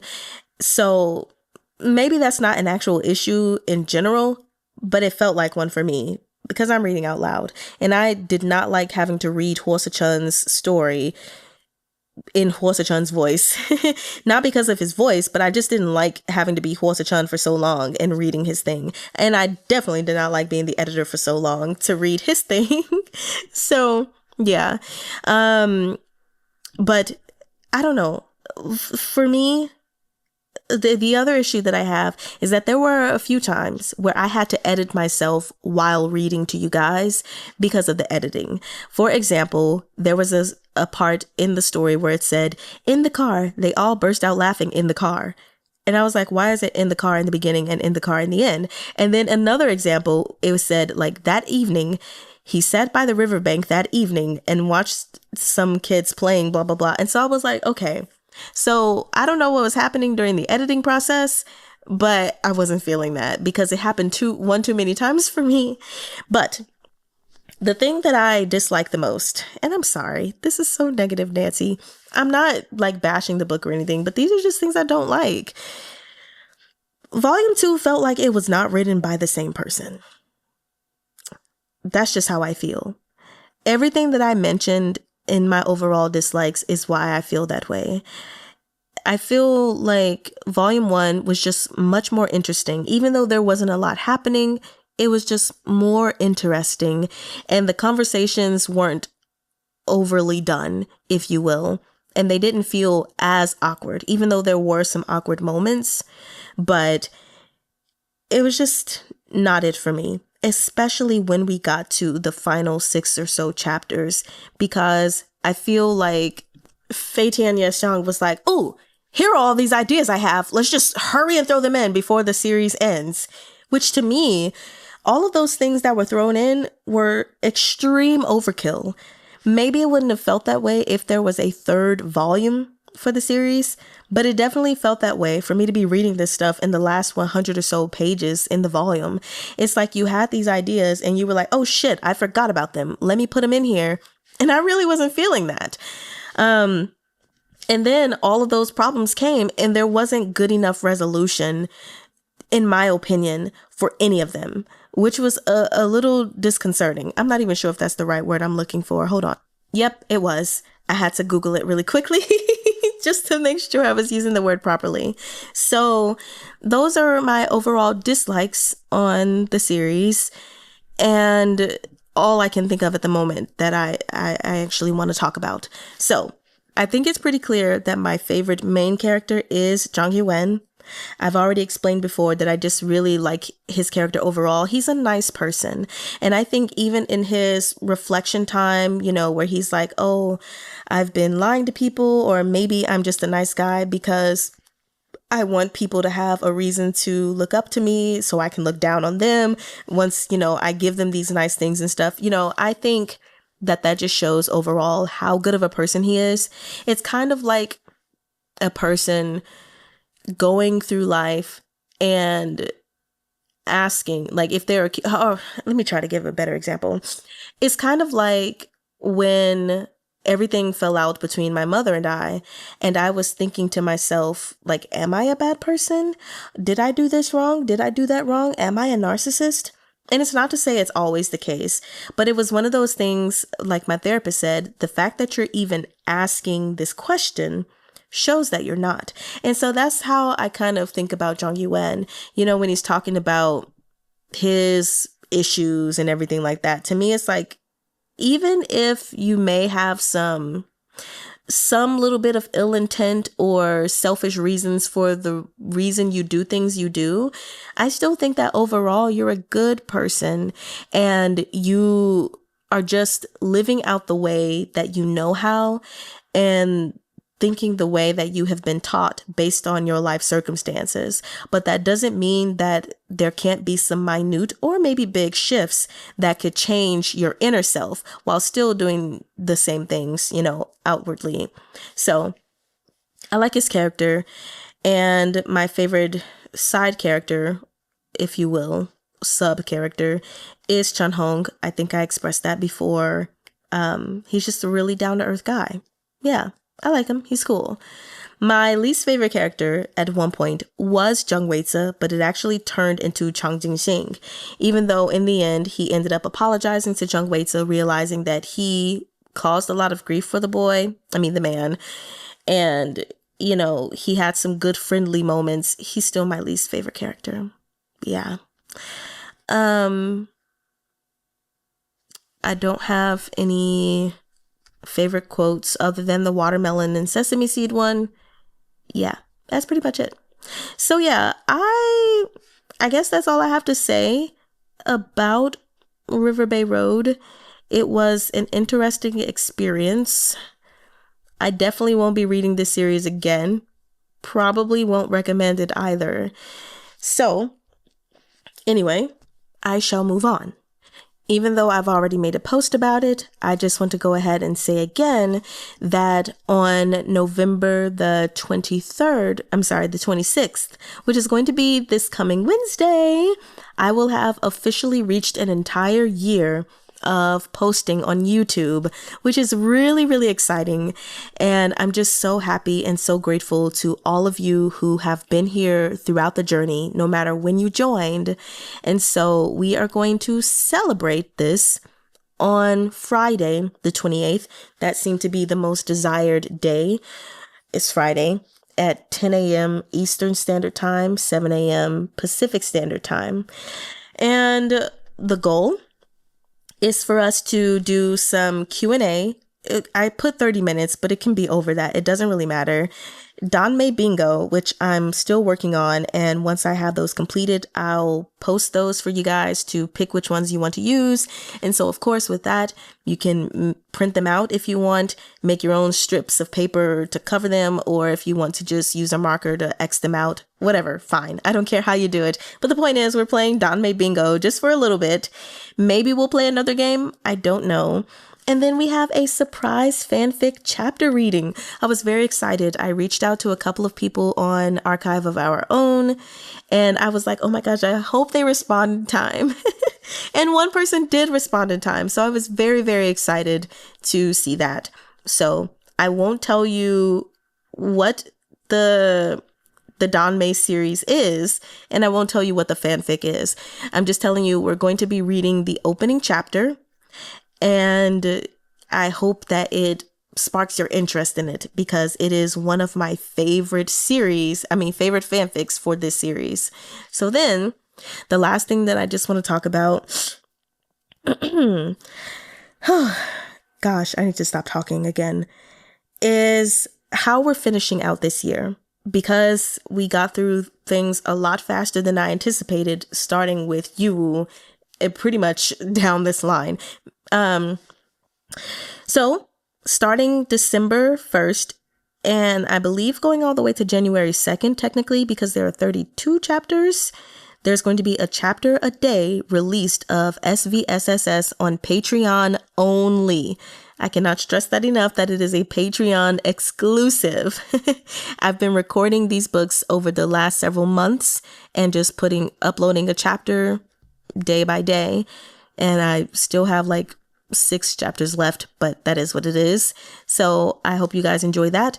With that one, I'm not going to be sharing my thoughts or anything like that at the end. I'm just going through the reading. But At the same time, which technically it'll be a little bit before because I'm not going to wait until December 1st to start the next book, on YouTube and on Patreon, we next are going to start reading Astrolabe Rebirth. Yes, by Fei Tian, Xiang, because everyone recommended that the most.